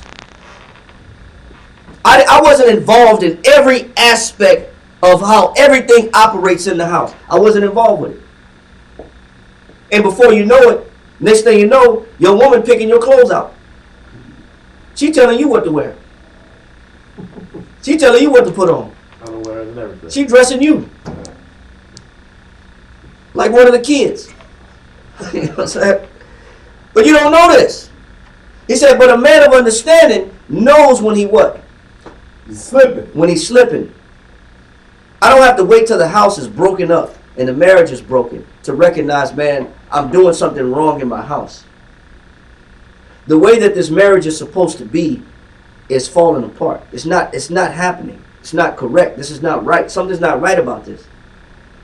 How come I work as hard as I do and I come home and I don't have no respect when I get home?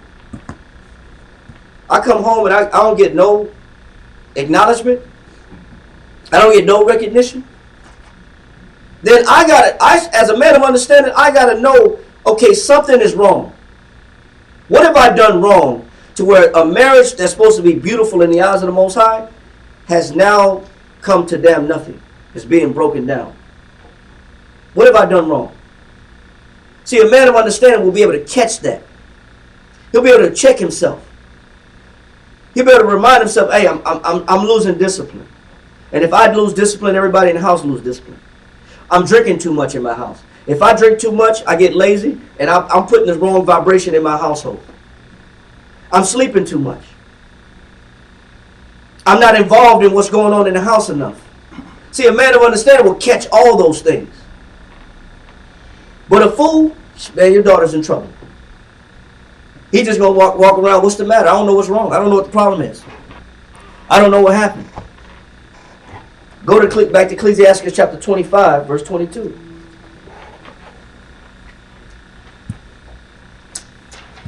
Ecclesiastes chapter 25, verse 22. Read. A woman, if she maintain her husband, is full of anger. This woman is bold. She's angry. She's disrespectful. She loses her manners. She loses her elegance. Yeah. Her femininity. Read on. Impudent. Go ahead. And much reproach. And she's full of reproach. This is when when a woman has lost respect for you as a husband. This is when the tongue starts to tear you down. Wow, yeah. This is when a woman's speech towards you starts becoming aggressive, disrespectful, very short, and careless about the effect that it has on you. How do you know? Go here. Go to Ecclesiastes 28 and 17. Ecclesiastes chapter 28 verse 17 Uh-huh. reads, the stroke of the whip maketh marks in the flesh, Go ahead. but the strokes of the tongue breaketh the bone. It says you'd rather get beat up than hear some of the words that somebody has for you when it comes to tearing you down. It's showing you that words are more effective than whips. They're more powerful. They're more destructive. But when you lose the respect of your woman, this is when the speech starts to tear you apart, man. This is when you start to become crushed as a man. Because I slipped in my household, and now there's no respect in my household. Now I'm being talked to like I'm crazy. He said, but the stroke of the whip breaketh bones, man. It hurts. That's when the hurtful, destructive language starts. Read on. What verse that is again? That's Ecclesiastes chapter 28, verse 17. 28. Mm-hmm. But the stroke of the tongue breaketh the bones. Go ahead. Many have fallen by the edge of the sword. Man, it said, many have fallen by the edge of the sword. Read on. But not so many as have fallen by the tongue. You know what? The tongue has a body count bigger than a gun. The tongue got more bodies on it. That lights in the part of the tongue. That's right. But the tongue won. Between the tongue and the gun, the tongue got more bodies. It's killed more people than any sword, pistol, machete, knife that you can have. The tongue caused the pistol to come. Yeah. He said the tongue is a better killer than the sword. Right. It's undefeated. It's under. Undefeated. Read verse 18. Many have fallen by the edge of the sword, Go ahead. but not so many as have fallen by the tongue. It said many more men have been crushed by the tongue, by speech. More people have been destroyed by somebody's disrespect and broken them down and crushed them by the tongue than with the sword. Read on. Well is he that is defended from it. It says, well is he that's defended from it. How does the Most High defend you from disrespect from your wife? Knowledge and wisdom. By using knowledge and understanding.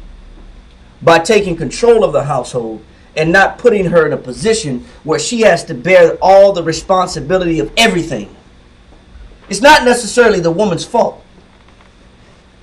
You forfeited your position as a man and submitted all this authority to this woman, which causes this woman to lose respect for you. And now her mouth is full of venom. Read on. Well is he that is defended from it, and have not passed through the venom thereof. And have not passed through the what? Venom thereof. Read on. Who have not drawn the yoke thereof. And if you see, and this is what he's saying, you haven't drawn the yoke thereof, meaning you didn't submit yourself to this woman in this aspect. A man is blessed who didn't submit himself, who sold his soul, who gave his soul over to a woman. Now you under her yoke. Now you under her control. Now you got to ask permission to go outside. Now you got to ask permission to go play basketball. May I play basketball? Now you got to ask permission to go to the store. Now you under every aspect of her control. And we submitted ourselves to that. Read on. Nor have been bound in her band. And nor have I been bound in her bands. Because if I'm to this point in my marriage, the marriage is on its way out. That's not a real marriage. We have a distorted form of marriage that had nothing to do with the original way that the Most High designed a marriage. Our way of marriage is distorted. We thought that because I made my wife happy by just doing whatever she said, that's going to make a house run. Somebody lied to me and told me happy wife, happy life. It wasn't that. It was my responsibilities that I was willing to bear and maintain in the household. It was my influence. It was my care that I put over the household, and the fact that I didn't let her believe through my discipline, through my organization, through my dedication, through my diligence. I never left it in her mind that the relationship was one-sided. That all I am is a burro, and all I do is go to work. You have to implement yourself spiritually with knowledge and wisdom within your household to sustain respect from your wife.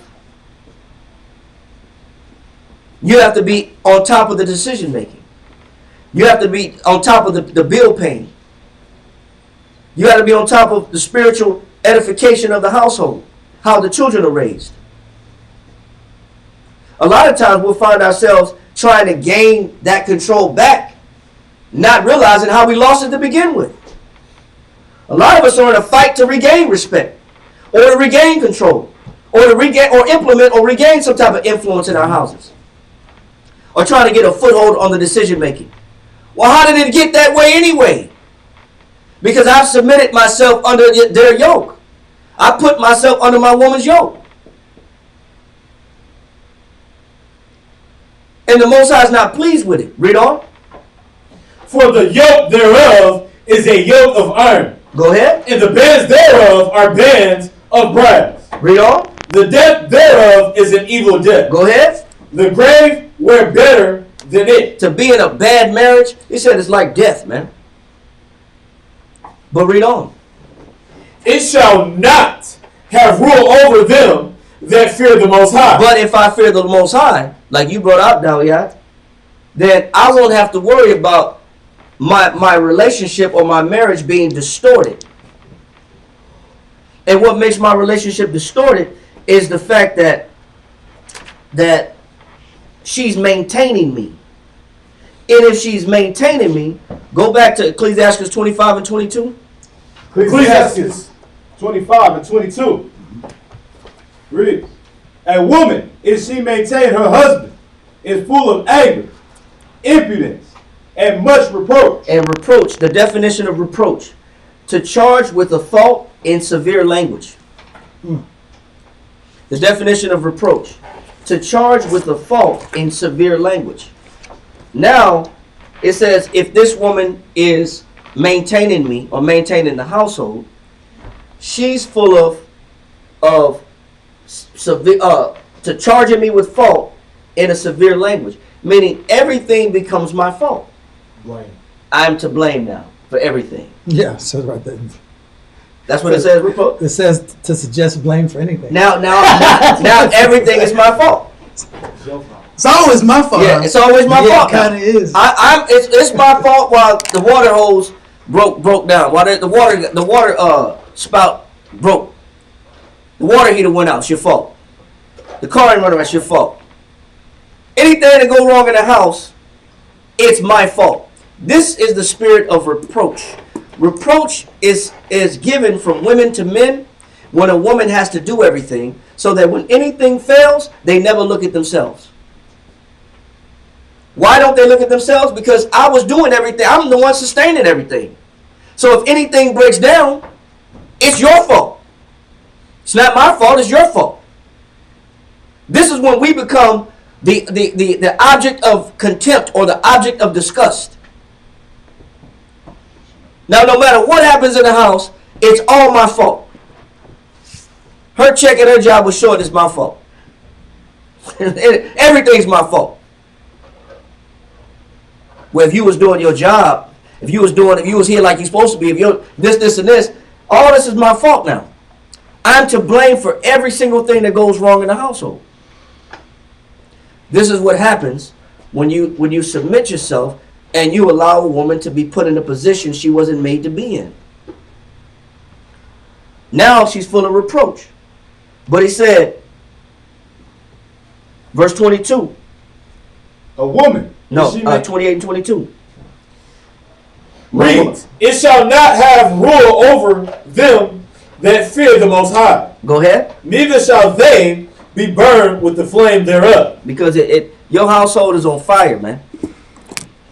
When you're in a marriage where everything is your fault, there's no respect at home, you lost control of the household, they don't have a reason to show you any respect as a man, that household is burning, man. Read on. "Such as forsake the Lord shall fall into." How did I get in this position where my marriage is broken down? Wow. Forsake the Lord shall fall into. Such as forsake the Lord. Such as forsake the Lord shall fall into. So a broken marriage is set up by the Most High for those individuals that have what? Forsake. Forsake the Lord shall fall It into. says, such as forsake the Lord shall fall into it. So that broken home, full of violence, full of reproach, full of insolent behavior, full of impudence, full of hard speeches and disrespect, that's set up. The Most High set that up. He designed the broken home and a broken marriage for individuals that have what? Forsaken. The Lord shall fall into. So the Most High set up the trap. He's the one that set me up to where my marriage, I'm in the situation I'm in now. To put your rib over the Most High. Right. Yeah. The Most High set it up. Every household that's in disarray and out of order, where a man don't get no respect at home, that was designed by the Most High. Where he gets talked down to like a whip on the flesh, or with words that break bones, and it's full of reproach. You're not a man. That was set up by the Most High for any man that has forsaken him. That's the reason why my marriage is broken as a man.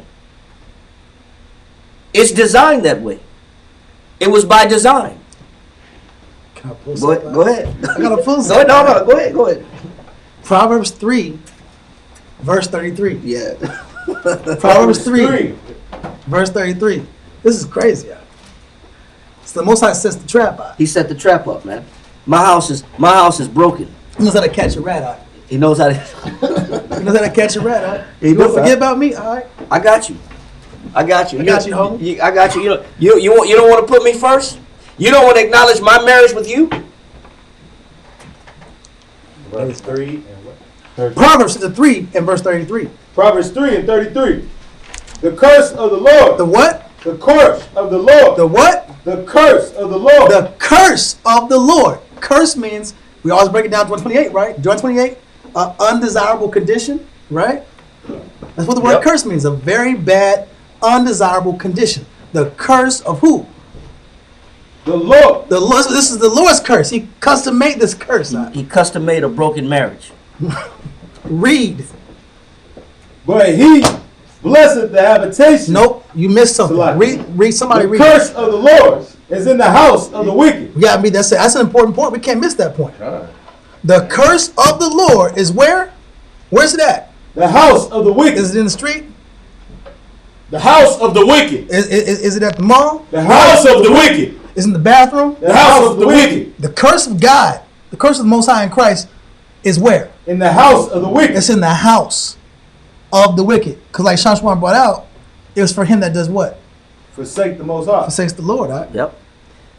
The Most High creates a broken home for those that forsake Him, and a broken marriage for those that forsake Him. Cause that was gonna drive a man crazy. Cause you gotta go home and rest. Yeah, but ain't gonna be no rest. Nah, ain't none of that. Ain't gonna be no rest. There's no rest for the wicked. Yeah. Got him. So Dang. we understand where it comes from. Yeah. The Most High set it up. He set up the broken home because somewhere within your day or your month or your year, you forsake the Most High.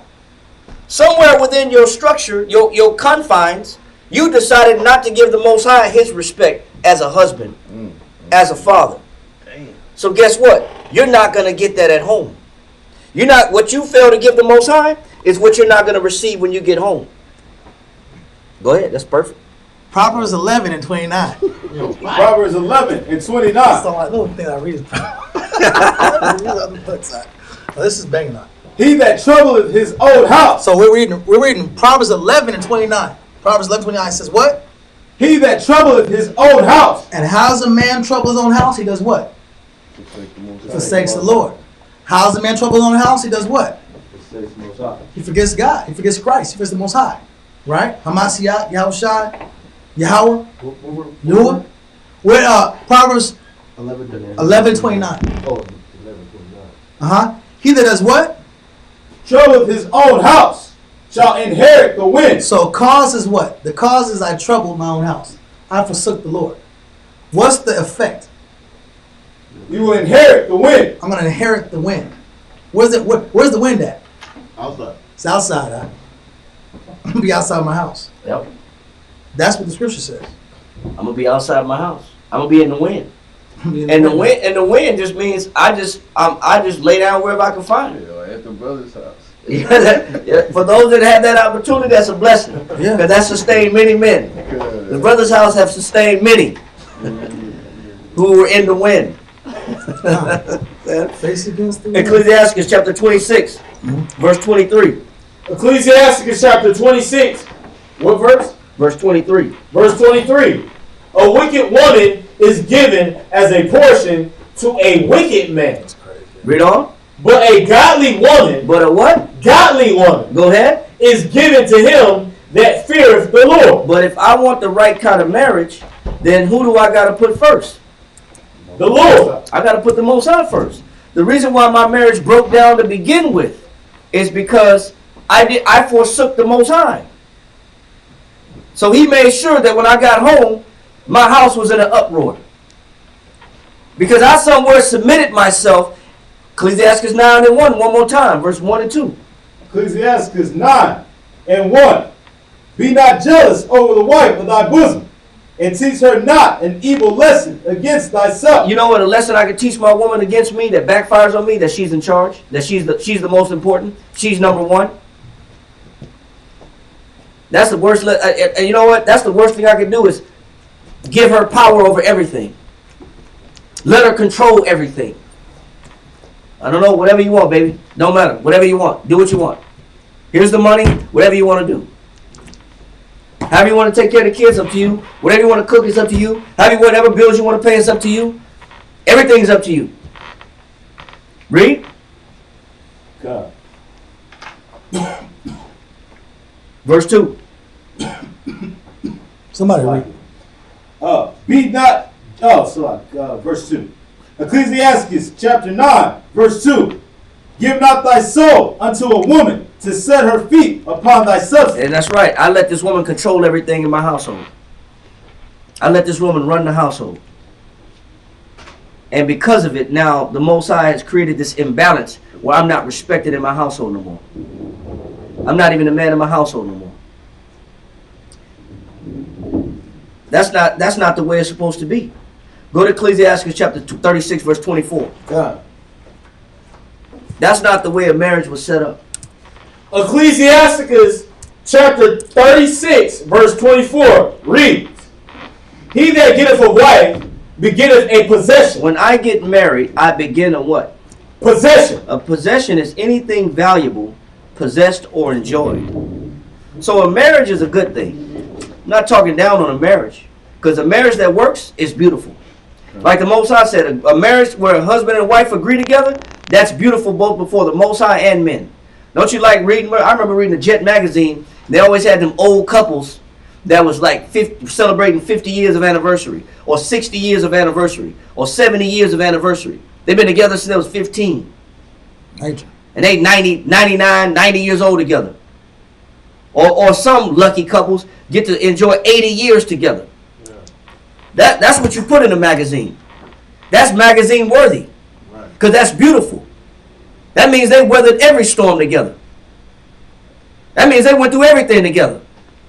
It's even times where people have been in the hospital, husband and wife been in the hospital, and died holding hands with each other. They went out with each other. Peacefully. Side by side. Holding hands. He said, so marriage is not a bad thing, but an ill marriage is designed by the Most High. It's designed by the Most High because somewhere the man has submitted himself to a role that he's not supposed to allow his woman to be in, which is the leader, which is the commander, which is the dictator. Now she's running everything. And now he's trying to implement or influence the household the best way he can. But he has no say-so.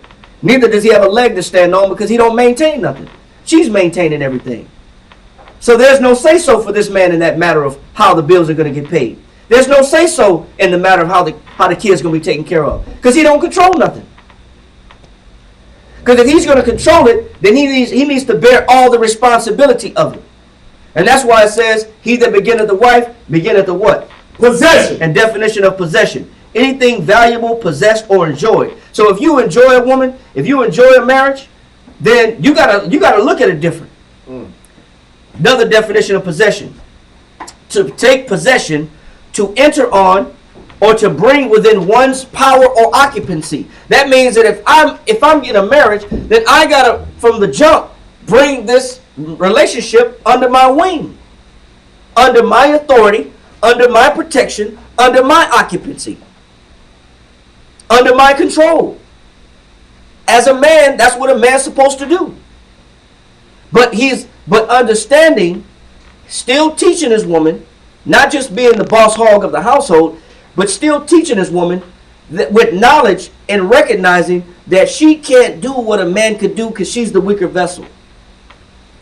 That the expectation, I still have to maintain an expectation for my woman. And the way that I do that is I set boundaries, but I also lead by example. I lead by example in my household so she understands how to operate and what my expectation is. That's what it means to begin a possession. I'm taking occupancy of this marriage, meaning I'm going to oversee to make sure that this relationship is spiritually right, economically right, communicatively is correct, we're communicating properly, we're living properly, we're eating properly. I'm setting forth all the disciplines in the household. That's what it means to occupy a possession. I bear the responsibility of it. A lot of men want the control of the household, but they don't want to do the work necessary to earn that control or to maintain that control. It take a lot of work, man. You know what that means? That means you have to listen more. Yeah. You have to be involved more. You just can't get off work, come on, take a shower, and go to sleep. Yeah, you got to be a counselor. Yeah, you got to be a counselor. A carpenter. You got to be a painter. You got to be the doctor. You got to be a mechanic. You got to be the disciplinary. You got to be the educator, the tutor. Psychology. Yeah, you got to diagnose the problems. You just can't come home and go to sleep. That's what a fool do. It said a fool go home. It says and it says that when you talk to him, it's talking as one that's in slumber. And then when you tell him everything, he says, "What's the matter?" Right. When you tell him what is wrong, what's the matter? I don't understand what's wrong. I don't understand. Why you tripping? That's not how you deal with a household. You know the Most High says that? Because he's our husband, right? Yeah. Psalms 121:4. Behold, he that keepeth Israel shall neither slumber nor sleep. The Most High don't sleep. He don't sleep on problems. Yeah, That's what the Most High don't. He don't sleep on problems like we sleep on problems. You know what gets us in trouble in a marriage is the fact that the wife done told you that something's coming, an event was coming up, or a deadline had to be met, and because a man just want to come home, drop his check, and zone out, either by television, or by Facebook, or by social media, or by sleep, or by Netflix, a man want to zone out. So he don't really take note of all those deadlines. He don't take note of all those things that she was saying, hey, this date is important. Remember this date. So that by Friday coming up, she like, where you at? Oh, I'm over here. Well, I told you I had an appointment. I told you the kids had to be over here. I don't remember you telling me that. I told you this was going on. This was important. I don't remember. When did you tell me that? You asleep. But if I'm gonna run my household, I gotta take full accountability and responsibility over every aspect of the house. You know what that means? I gotta read bills. You know what men don't like doing? Monitoring bills. We don't like actually going through, finding out what date is it due, when is it due, what's the last day of grace, what's the deadline, how much money we got left in the bank. Because you know what that takes? That takes brain power. To run a household takes brain power. You have to budget. You have to learn how to budget. You learn how to calculate income. You got to stretch money to make it last for a week. You got to stretch dollars. You got to know how much can go on laundry, how much can go on electricity, how much not to pay this month, how much to let go. Let go of the car note this month. We'll double up next month. You got to balance and juggle. But you know what? That's extra brain work that men don't want to do. That's extra responsibility. To a man, that's more work. But if you're going to have a house, then that's work you must embrace. If you're going to have a marriage, that's work you must embrace. You have to embrace that responsibility. The work don't stop when you get home. Matter of fact, the house life just begins. It's third shift, Doc. It's another shift. Third shift, right? It is. What happened today at school? What happened with the kids? What happened here? And they're just not ruling with an iron fist. Because a lot of times when you push a man to that level of responsibility, he gets angry. Because he's tired. That's not what he want to do. It's annoying. It's annoying to him. It's a burden to him. So now he's abusive. And he's abusive versus being understanding.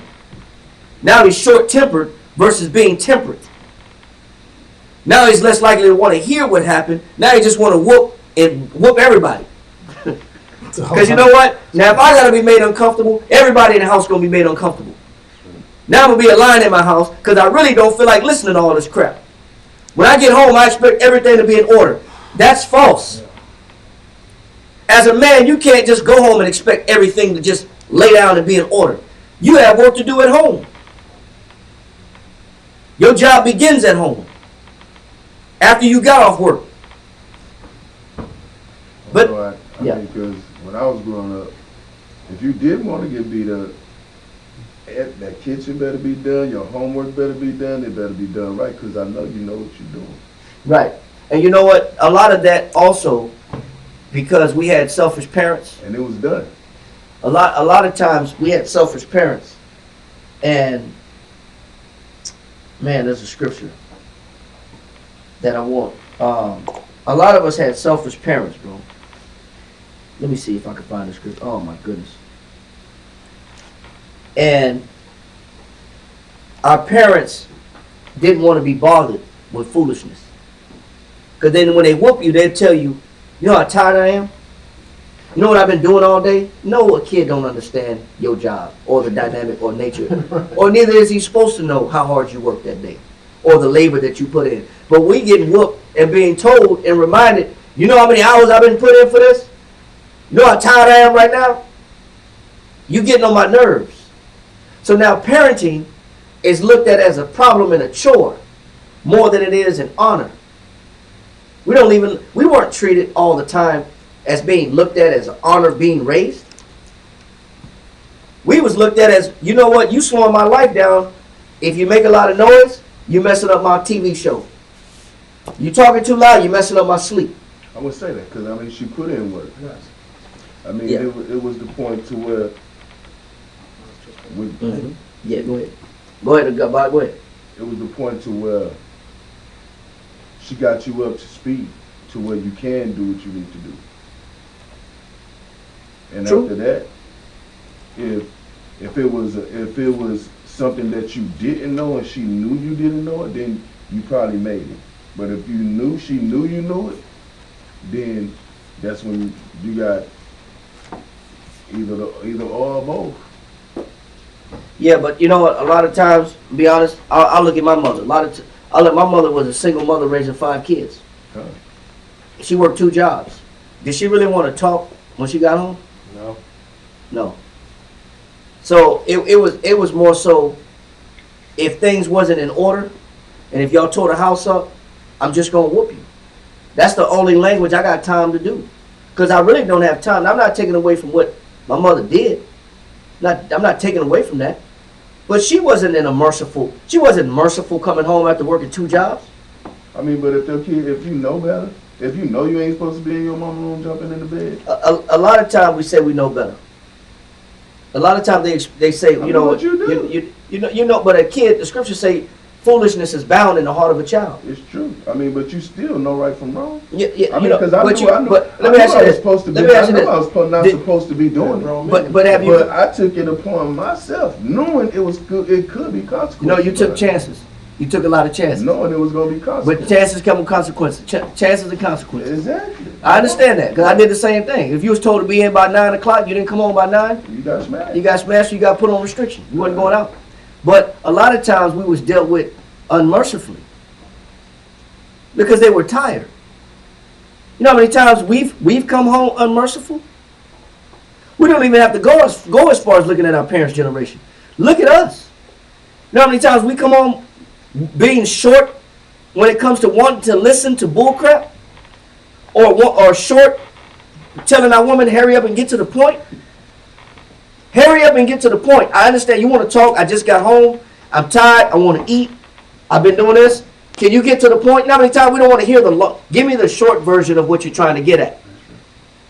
Don't want to hear the description of what happened at 8:30, 8:31, 8:35, what time you got there, and who was in the break room when this happened. I don't care about all that. Just give me the bulk and give me the meat of the point of what you're getting at so I can go to sleep. Hurry up and get to the point. Are we merciful? No, not really. Not really. We're not as merciful as we think. You know what I'm saying? But a man that if you want a household, if you're in a marriage, then you have to be willing to go the extra mile when you get home. And that extra mile is what men don't want to do. It's easier for a man to hand over all responsibilities to his woman and say, here, you pay the bills. You decide where everybody's going to eat. You make sure the kids got clothes. Here's my check. So I don't have to think. And a man just wants to stop at not thinking. Or if there's spiritual issues in the house. Or to expect her to be strong all the time. She got to be strong all the time. She can't make nothing lack and she's supposed to still be there for my needs when I catch a feeling and I want some extracurricular attention. She's still supposed to be able to perform whatever I need as a husband. And she's tired. She's exhausted. Because all the weight and responsibility's been on her shoulders. And then I wonder why I'm getting lackluster energy. I'm getting lackluster performance. It's too late. It's 11 o'clock. You should have came home by 8. You should have came home by 8. Then we could maybe talk about conjugal relations. Should have been home by 8. You decided to come home by 12. I got to get up at 5:30. And then we expect them to put out whatever it is that we need on that level. But you know what we don't want to do? We don't want to go home and take all authority over the household. Because that's what it means when you get a wife. That means everything goes by you. You have to bear all responsibilities of the spirit and the pace of the household. You set the pace of the household. You're the pace setter. Read that one more time. Yeah. Where he that begetteth a wife. Yeah. Read it again. Yeah, break it down. Ecclesiastes 36:24. He that getteth a wife. He that does what? Get it, a wife. A man that gets a wife. This, like when you get a car, right? It has a manual, and the manual tells you the time, the checkup time, right? The mileage time, oil. You have to research the car. Oh, these are Mitsubishis. These are German vehicles. These are Japanese vehicles. They have tendencies. The American vehicle has a tendency. You know what? It might be imbalanced at certain times. A Japanese car has a tendency. This part might break down. You have to know the tendency of the vehicle that you get or that you purchase or you buy, right? You got to know the ins and outs of your vehicle. It's the same thing with your woman. I got to know my woman's background, her thought process, her mentality, how she handles business, where she came from, how she responds to stress, her coping mechanisms, how she interprets my conversation. I said ABC, how does she interpret it? What was her understanding? Right. I talked to her, but still, what was the understanding she got out of the conversation? So now, real quick, let's go to Ecclesiastes in the Bible, chapter 10 and verse 15. Ecclesiastes in the Bible, chapter 10 and verse 15. Ecclesiastes chapter 10, verse 15. Read. Reads, the labor of the foolish. The labor, because a man has labor. A man was made for work, right? Ever since we messed up with Eve, right? What happened? We had to till that ground, right? So that the labor of the what? Of the foolish. Of the foolish. Read. Wearieth everyone of them. So the labor of a foolish man is going to weary his mind and weary his spirit. But we're seeing a man with wisdom. After he labors, he still has to have the intellectual capacity to solve and think and meditate and handle problems in business, right? But a foolish man, when he's in his labor, his mind's completely weary, right? Read on. Because he knoweth not how to go to the city. He's weary because he doesn't know what? How? Key point. Read that point again. Because he knoweth not how to go to the city. So because he doesn't know how to go to the city, this is what labors his mind or wearies his mind. Now, how does a man go to the city? You got to have a map. You got to have instructions. A lot of brothers don't study. A lot of brothers don't counsel. A lot of brothers don't get counsel and then follow counsel. So brothers get maps, they get instructions, they get spiritual GPS, don't want to follow it. Right. They don't have enough gas in the tank after they get home. Because, you know what? My home is my home. My home is not the camp. Brothers are in the camp. They're in the camp one way. After camp's over with, brothers turn to a different Israelite. They turn into Jacob, right? You go from being a prince of power in the camp, and after camp's over with, you go back to being supplanted. I'm looking to get the advantage. I'm looking to get some peace and rest and chill time. I'm trying to get over. So now, real quick, to prove that, or not to prove that, but just to show a certain point, Proverbs chapter 10, verse 17. So the labor of the foolish wearies. Proverbs 10. Yeah, the labor of the foolish wearies them because they don't have instruction. To get to a city, you have to have direction. Right. Right? So a man's weary because he has lack of direction and lack of instruction. Proverbs 10 and 17. Proverbs 10 and 17. He is in the way of life. He is in the way of life. Read. That keepeth instruction. So a man is in the method, process, or path of life. He's coming to life if he does what? Keep the instructions. Keeps instruction. The word keep means to what? Hold. To maintain, hold on to. Brothers be getting instruction. Brothers be getting counsel. Brothers don't study after the counsel. Brothers don't ask questions. Or brothers disagree in their heads. They just be quiet as hell. Yeah. And you know, we have to admit, We also have to admit that our parents didn't have it right when it came to a marriage either. Okay. I know majority of us in here have watched our parents go from one relationship to another. Or have watched our parents not end up with the person that brought us into this world. Mhm. And that initial relationship that was meant to be a great marriage, I know for a fact, a majority of us, due to Deuteronomy 28, have watched our parents get married, the marriage breaks up, they get another marriage, the marriage breaks up, they get another marriage, the marriage breaks up, and then and along the way, you got 2 or 3 brothers with different last names. You got stepbrothers and stepsisters. Why do you have 5 different last names on the mailbox? Getting 5 different pieces of mail? That's crazy. You know what I'm saying? The mailman's like, how many people live in this house? It's just one family. Well, how many names is on this mailbox? or that's just the situations that has happened throughout, my parents' life. Because they had a couple kids in their first marriage, that didn't go right. They had a couple kids when they thought they was going to get it right, and then they adopted some more kids that came from the marriage that they eventually ended up with. And they became stepkids. But the beauty of it is because obviously they didn't have marriage right. But this is what the Most High even say about that. Go to Ecclesiastes chapter 22, verse 9. 22 and verse 9, right? Nah. Ecclesiastes chapter 22 and verse 9 reads, if children live honestly. He's saying we have a better opportunity than our parents do. You know why? He said we have a better chance of making it in a marriage than our parents did. He said if we live honestly, go ahead. And have wherewithal. And to have wherewithal. Wherewithal is knowledge of the commandments. Wow.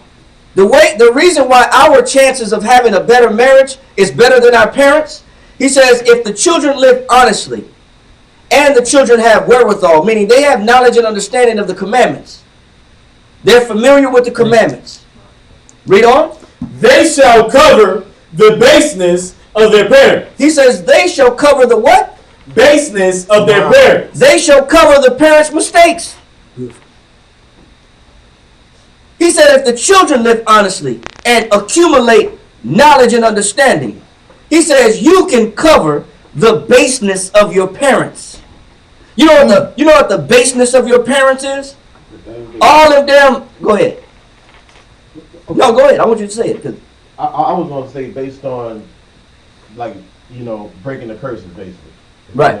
Like exactly. Breaking the curses. Deuteronomy 28, father leaving. Yeah, father Mother hating the daughter. Yeah. Hating the son because he looked like the father. Right.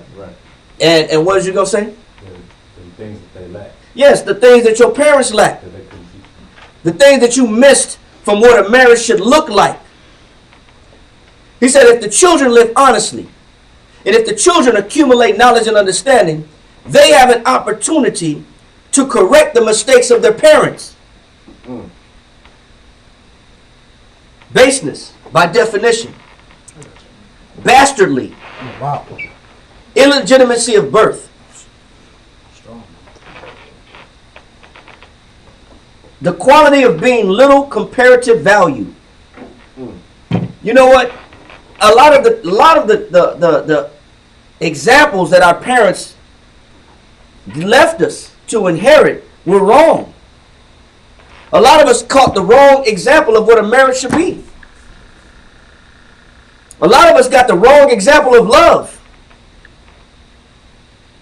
Because I saw my dad whoop up on my mom, I chose a man to beat me up because I thought that was love. That's wrong. Or I saw my mom every time she just got tired, she just left. Started a whole new relationship and a whole new life. So I don't remain in the marriage. As soon as things get uncomfortable, I bounce. Right. Because that's what my mama did. We always went to a new school and a new address and a new house. And about every 2 years, we changed schools. And about every year, we was in a new school in a new school district. Making new friends, wearing new school colors. Still getting free lunch.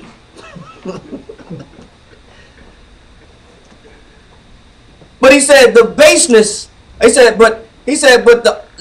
the children live honestly and accumulate wisdom and knowledge, it says they have the opportunity to reverse the bull crap of an example that our parents laid down in what a marriage is supposed to look like. That's equity, man. We can rewrite our parents wrong. Because you know what the truth of it is? We didn't have both parents all the time. Now there may have been some good, backups like stepdads and stepmoms, and there might have been some good uncles and good individuals to step up to the plate to help. But ultimately, your example of what a marriage is supposed to look like was supposed to be from your parents. They were supposed to set the tone. But what happened? A lot of things went wrong. But that's why it's our opportunity. It's in our generation to rewrite the wrongs. That's why when you marry your daughter now, you consider your children now, you don't just let them marry anybody.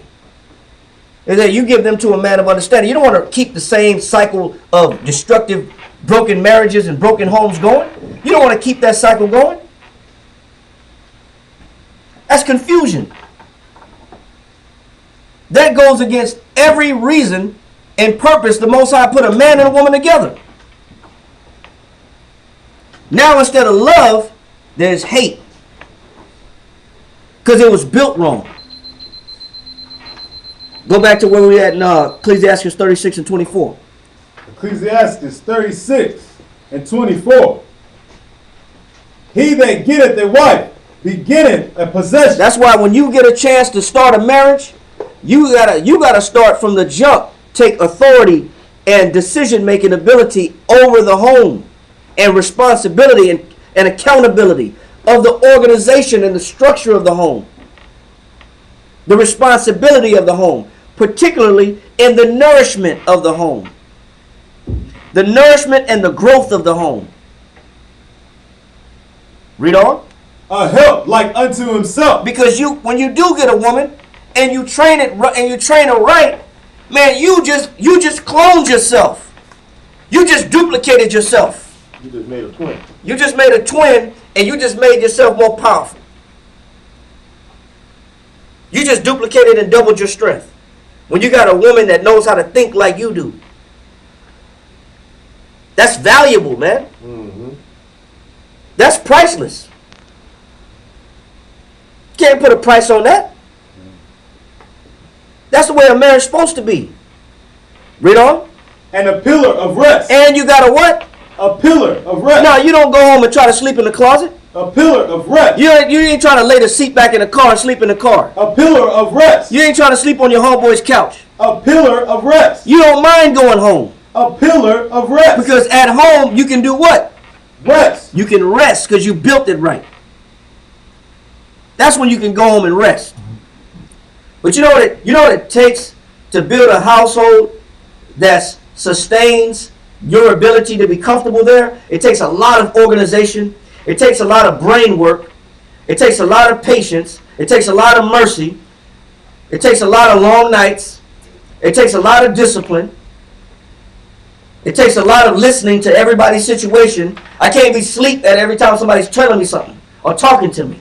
I can't be dozing off. She tried to tell me what happened today, and I can't stop my neck from bobbing. I can't stop. Say it one more time. You caught me slipping. Say it one more time. I don't know what I was thinking. I don't know what I was thinking. I was tripping in the head. No, start from the beginning. You lost me a little bit. You was talking fast. No, you wasn't talking fast. I just faded out. I faded out in the middle of you speaking. But in order to have a proper home, it takes work. It takes work that a lot of us either don't know we have to do or we don't like doing. Read on. Where no hedge is. It said where no hedge is, where limitations are. I got to put boundaries. I got to set the boundaries. That means my control, my hands have to be involved. I can't set limitations if I'm not involved. You have to be involved in your household. Read on. There, the possession is spoiled. And if I'm not involved setting the boundaries of my household and the limitations and the expectations and the disciplines in the household, the possession is what? Spoiled. Then my household collapses. Then my marriage collapses. Being married is a big task, man. It's a heavy responsibility. But if you can do it correctly, it's a beautiful thing. It's a powerful thing. It's a wonderful thing. If you can do it correctly. Read on. And he that hath no wife will wander up and down mourning. And you know what? And then it's better to marry than to what? Burn. The burn. Because then I'm going to just be looking for some temporary satisfaction. And temporary satisfaction is not the same as having the ability to have a wife that's in your corner with the same mind that you have. Matter of fact, read that. Go to Ecclesiastes chapter 20. Was that 27? Ecclesiastes 27. Yeah. Ecclesiasticus chapter 27 and what? What did it say? A woman after thy mind. Oh, Forego not a wise and good woman. That's in is that 21? Hold on. Forsake or not? Yeah, forsake or not. That's what is that? Yeah. Forsake. You got a woman after that mind? Hast thou a wife after that mind? Yeah, that's the one. Where is it at? I thought it was probably 4 and No, 6. it's Forsake not, Ecclesiastes 7 and 26. That's it. okay. Ecclesiastes 7 and 26. Ecclesiasticus chapter 7, verse 26 reads, Hast thou a wife after thy mind? It says if you got a woman, if you're married and you got a woman that she shares the same mentality that you have, you've taught her your discretion, you've taught her your morals, you've taught her your decision making, you've taught her right from wrong, you taught her your will, and you taught her how to execute your will, you taught her how to follow you, and you taught her what's right and wrong, and you've given her instruction, and you built her up with edification and understanding, with intellect, and you inspire this person because you lead by example. He said, hast thou a woman after thy mind? Read. Forsake her not. He says, then you don't let that woman go. You've invested a lot into her. But how can you expect something to run right and you haven't invested into it? Just paying bills is not enough to invest into a marriage and expect it to work. That's not enough. Just being the breadwinner or bringing home the bacon, so to speak, is not enough to sustain a household. You have to share, you have to give this person your mind. And then once they think like you, then that's when the household can run extra smooth. It runs like a machine. All the cylinders are firing at the same time. Meaning you can catch and mitigate problems. You can solve issues faster. Kids can't go between parents. They can't say, well, you know what, Dad told me I could do this. What did your mom say? Mom, Dad said yes. No, Dad didn't say yes. You're not gonna play games between me and husband and wife. When both of them are operating on the same page, the kids are forced to be in order because they can't play the middle. Well, Dad said I could, so let me go outside. No, I know your dad didn't tell you yes because we're on the same page. We think alike. It's cold outside. I know he would have told you no because we think the same. So I'm not going. You can't pull the wool over my eyes. It's beautiful when both parties are on the same rhythm and on the same pace. Read on.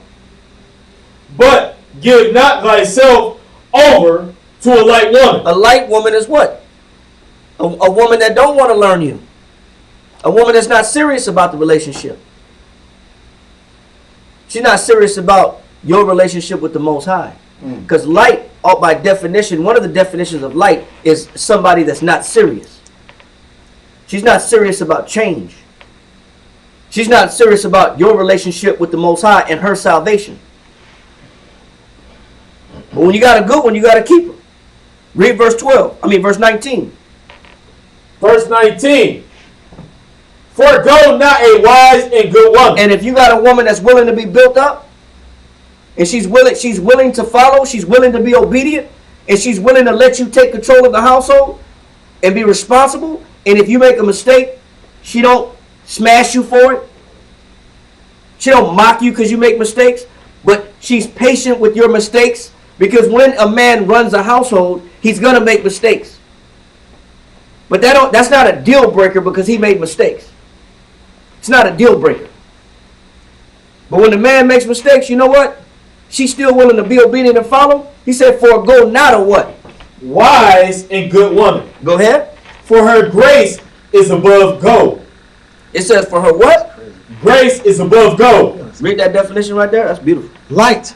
Write this down. It's a definition. It says, but give not thyself over to a light woman. Light. One of the definitions of light. Archaic. Having many casual sexual encounters or relationships.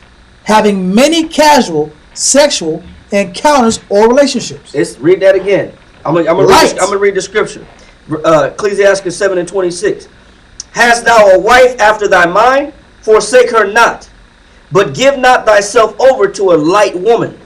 A woman having many casual sexual encounters or relationships. It says, don't give yourself to a woman that has what? Many casual sexual encounters or relationships. So obviously, you know why? Because you're gonna be fighting with all them other men that she been with about whose standard is correct. Well, because Troy, Mark, Rick, James, John, Pookie Lee, they you know what I'm saying? I'm battling with all the standards that they invested into her. And now I got to be compared to all these other individuals that she done been with. Can't compete with all these different dudes. Tap out, man. You might as well give up, man. You ain't gonna win. He said, but give not thyself over to a what? White woman. A woman that's what? Having many casual sexual encounters or relationships. Read verse 19. Verse 19. Forgo not a wise and good woman, for her grace is above gold. It says for her what? Grace is above gold. It says for her grace is above gold. Her grace is her gentleness in her speech. Her gentleness in her speech makes her valuable, man. You got a woman that knows how to talk to you and get the best out of you. She knows how to motivate you by kind words, not tear you down. Watch, read that in Ecclesiastes chapter, where we was at 25 and 23. Ecclesiastes 25 and 23. A wicked woman abated the courage, maketh a heavy countenance. It says, but when you're in a marriage that's broken down, it says you'll always be not as confident as a man. You won't be confident as a man. Your self-esteem will be low. Your self-assurance will be low. You'll be easily jealous. Easily jealous. You'll be controlled by jealousy. Be angry all the time. It said it abated the courage. It robs a man of courage. Go ahead. Maketh a heavy countenance and a wounded heart. A woman that will not comfort her husband. And if I'm in a marriage that's broken because I've submitted myself to this woman and she's maintaining everything, then it's going to break me down. She's going through her words, tear me down through her words. Because she's been put in a position that she wasn't supposed to be in as a wife. Now she's contentious. Go to Proverbs chapter 19, verse 13. Proverbs chapter 19, verse 14 reads, House and riches are the inheritance of fathers. Go ahead. And a prudent wife. And a what? Prudent wife. Go ahead. Is from the Lord. Read on. Slothfulness. No, read. You in Proverbs 19 and read verse 13. Verse 13. A foolish son is the calamity of his father. Read on. And the contentions of a wife. Meaning the arguments going back and forth, the speech the way that they talk to each other, the heated arguments, the heated debates, the back and forth, the mudslinging, the dirt throwing, the name calling, the slander, the bitterness that's between them. Because contention is a fight or strife or debate. The going back and forth is what? Are a continual dropping. And do you know what a continual dropping is? You know, when you hear raindrops, people go to sleep sometimes. They play ocean music when crashing of the waves. Yeah. And it's the ocean is rolling in, and you put that on your phone, and it's like soundscapes. And then you get to like sleep good because you got like birds whistling, or you got the ocean rolling, or you got raindrops falling, and it helps you sleep. People put that on their phone. That's not the continual dropping. that it's talking about. The continual dropping that it's talking about is talking about water torture. Y'all know what Chinese water torture is? God. Huh? No, when Keep dropping that drop of water wrap on your it, head yeah, on your till middle it of your becomes like a forehead. pounding, Yes. like a hammer. Chinese water torture, it was created by it's probably been around longer than that. But it's when one single drop of water is put under somebody's head, day in and day out. Oh, and they land. And they laying down. Right, yeah. And that one drop of water becomes so heavy, it almost feels like somebody's hitting you with a hammer. And it's just a slow drop that and eventually what it does, and this was like the 1300s, what it does is it drives the person insane. Mm. And it's torture. It's not the soundscapes and the smooth bird singing. It's when the fact that the arguments are so consistent and the contention is so heavy that it's driving you insane. It's a torture method. He said it's a continual dropping. I mean, it's nonstop. It's disruptive. It's no different than you got a leaky faucet and you can't sleep. And all you hear, bloop, bloop, bloop, bloop, bloop, bloop, bloop, bloop, bloop, bloop, bloop. You can't sleep because the faucet leaking. Right. It's repetitive where it's disrupting. It's disrupting you. It's like your alarm going off or something. It's constant. It's aggravating you. He said this becomes a marriage. That's how a marriage ends up. What's supposed to be beginning off with love ends up being some type of torture or burden to my soul. It begins to vex me because I'm not building my marriage right. I didn't build it right. Same thing, Proverbs 27:15. Proverbs chapter 27 and verse 15. Right. Read that. Read. Matter of fact, give me Josephus. Read that. A continual dropping in a very rainy day and a contentious woman are alike. He said a continual dropping in a very rainy day and a what? A contentious woman are alike. They're both the same. They could both get under your skin. But why is there contention in my household? Because we're learning that we built the house wrong. That was man's first mistake. Go here to Josephus, page 30. I want you to read page 30, book 1, chapter 2 in the Josephus. I want you to read it's paragraph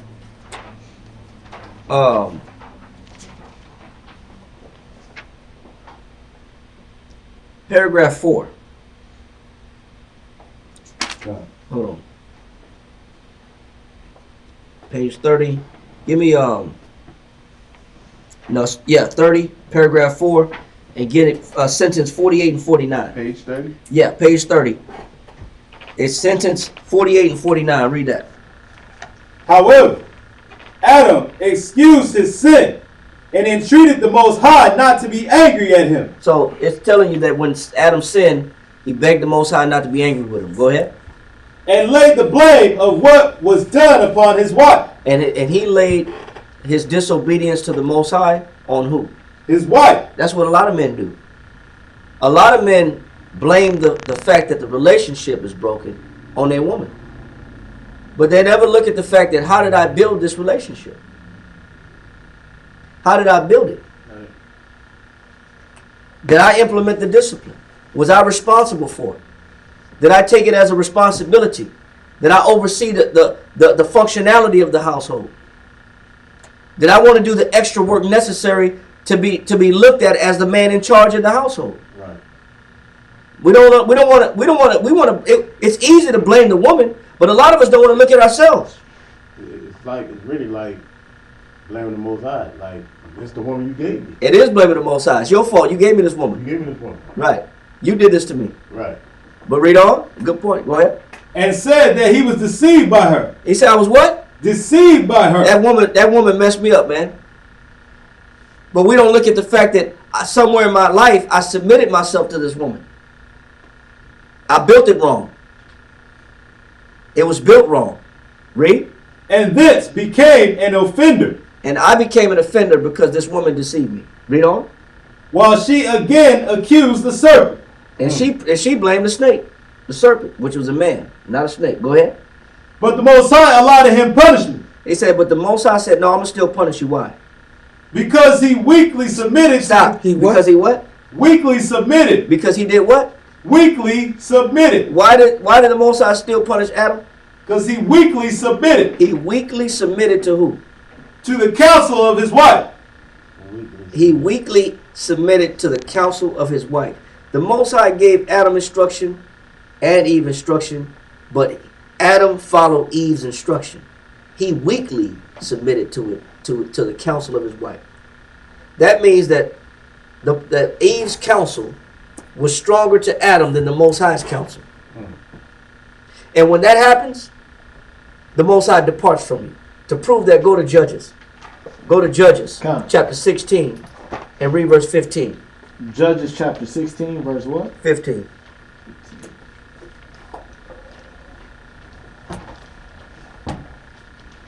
When I misappropriate the terms and the structure of how a household is supposed to run, the Most High is not blessing my situation, man. He don't bless my circumstance. You said Judges chapter 16, verse 17? No, Judges chapter 16, verse 15. Okay, verse 15. Yeah, read that. Judges chapter 16, verse 15. And she said unto him, how canst thou say, I love thee, when thine heart is not with me? This is Delilah talking to Samson. She said, how can you say you love me when your what? Heart is not with me. And where does his heart belong? His heart belongs with the Most High. Go ahead. Thou hast mocked me these 3 times. You with the brothers. You love the brothers more than you love me. I can't believe you love them more than you love me. They don't cook your food. Right. They don't lay in the bed with you. You act like you love them more than you love me. Go ahead. And hast not told me wherein thy great strength lieth. You know what a man's strength is? A man's strength is his connection with the Most High. That's a man's strength. Your strength is your relationship with the Father. Your strength is your connection with the Most High. That's always been our strength. But a woman will, through snares and traps, because a woman's heart is snares and traps, will want to pull, but we'll submit our authority and allegiance over to a woman. Right. You ain't telling me the secret of your strength. Read on. And it came to pass when she pressed him daily. And she did what? Pressed him daily. How do women get control of their man? Press him daily. All she got to do is keep pressing you. Keep pushing you. Keep agitating you. It's like a continual dropping. All she got to do is just keep pushing your buttons. All right, I'm going to tell you, God, think. Eventually, you're going to break. Damn, woman, you know what? Whatever you want to do it. Do whatever you want to do. Well, you know what? You take all the money. You know what? I don't care about what you do there. Do it all. And while you're doing that, you're not ever thinking clearly. You're not even knowing what you're doing. Right. You're not even doing through her contention, through her argument. You're constantly giving up more control. You're constantly giving up more power. You gotta put your foot down. Your relationship with the Most High got to be the priority. Read on. When she pressed him daily with her words. Go ahead. And urged him so that his soul was vexed unto death. How does a woman get control of her husband? So that his soul was vexed unto death. It's through pressing a man through words and constantly chipping away at this man's mind and this man's loyalty to the Most High. Eventually, he just don't want to argue no more. Eventually, he don't want to fight no more. She breaks his will to fight and to sustain authority through the pressing of her words. Now, if you got a good woman, you ain't got to worry about this. Read on. That he told her all his heart, and said unto her, there have not come a razor upon my head. He said, and told her all his what? All his heart. Didn't Micah, go to Micah 7 and 5. Read Micah chapter 7 verse 5. That was a mistake. Said Michael what? 7 and 5. Micah 7 and 5.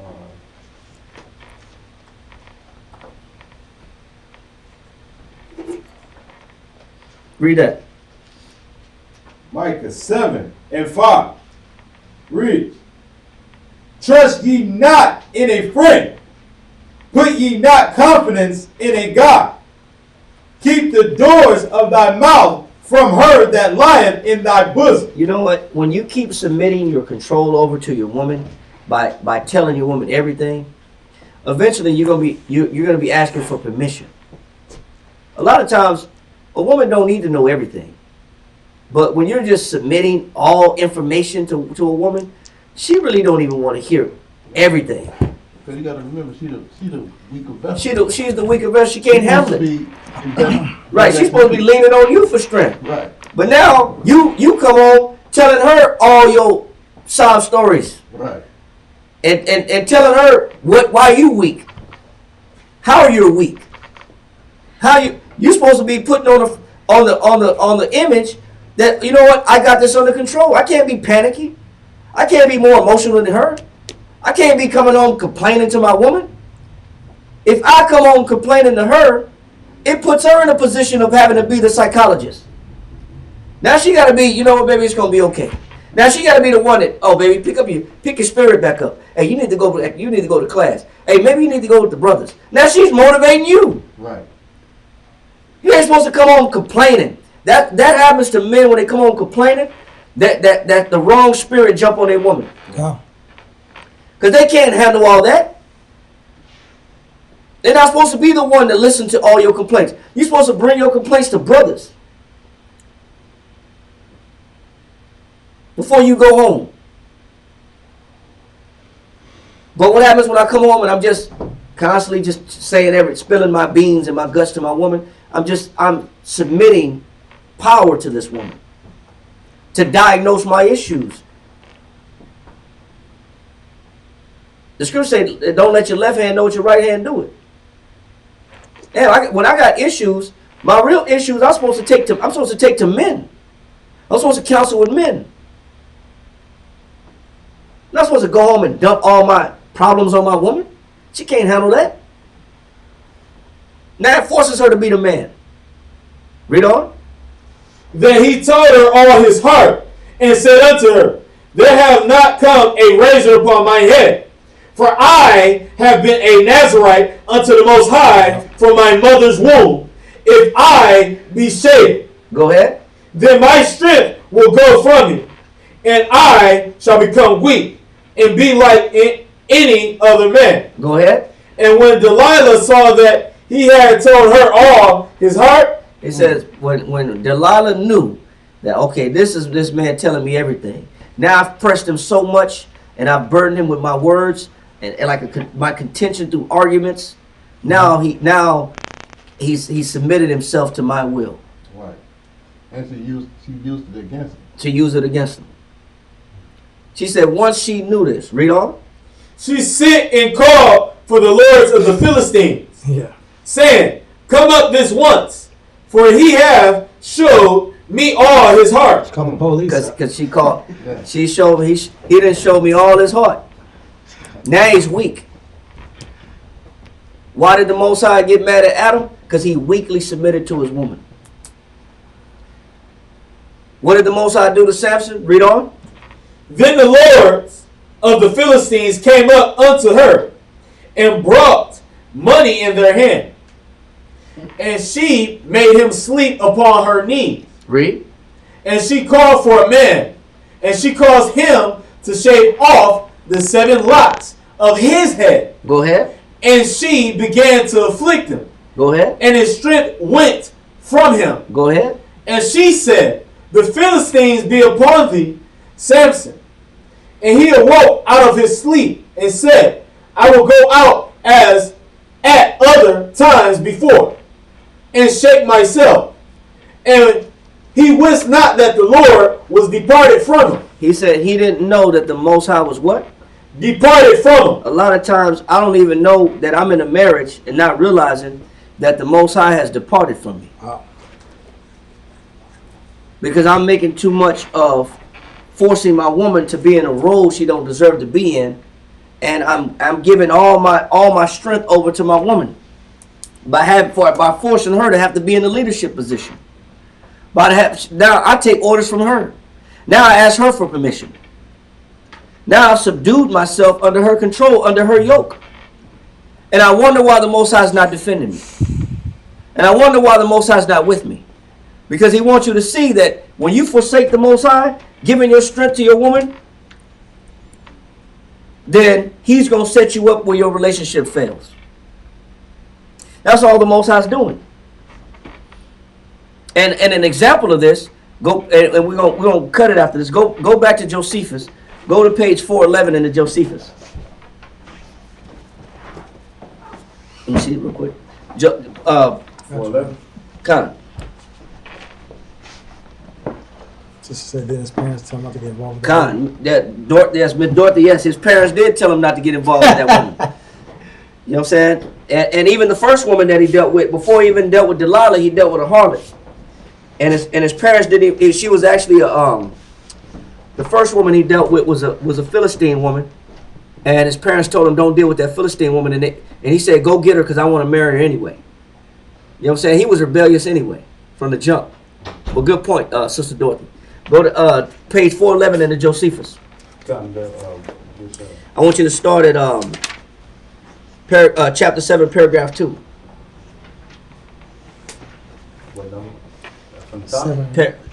Chapter 7, page 411 in the Josephus, paragraph 2. From the top? Yeah. What book? We're in book 50. We're in page 411. Oh, you don't have the pages? Okay, we're in book 15, chapter 7, paragraph 2. Read that. And now Hurrah sailed home with joy. And now any man that come home expecting to give his wife some good news comes home with what? Joy. Come home with joy. You want to come home and spread the good news. Baby, I'm home. I'm here. Honey, I'm home. Honey, I'm home. Read on. At the unexpected good success he had and went first of all, as was proper, to this his wife. He says, and the first person that Herod came home to talk to was who? His wife. His wife. That was Herod's mistake. Not that that's a bad thing, because when it comes to good news, you want to bring it home because that's your partner.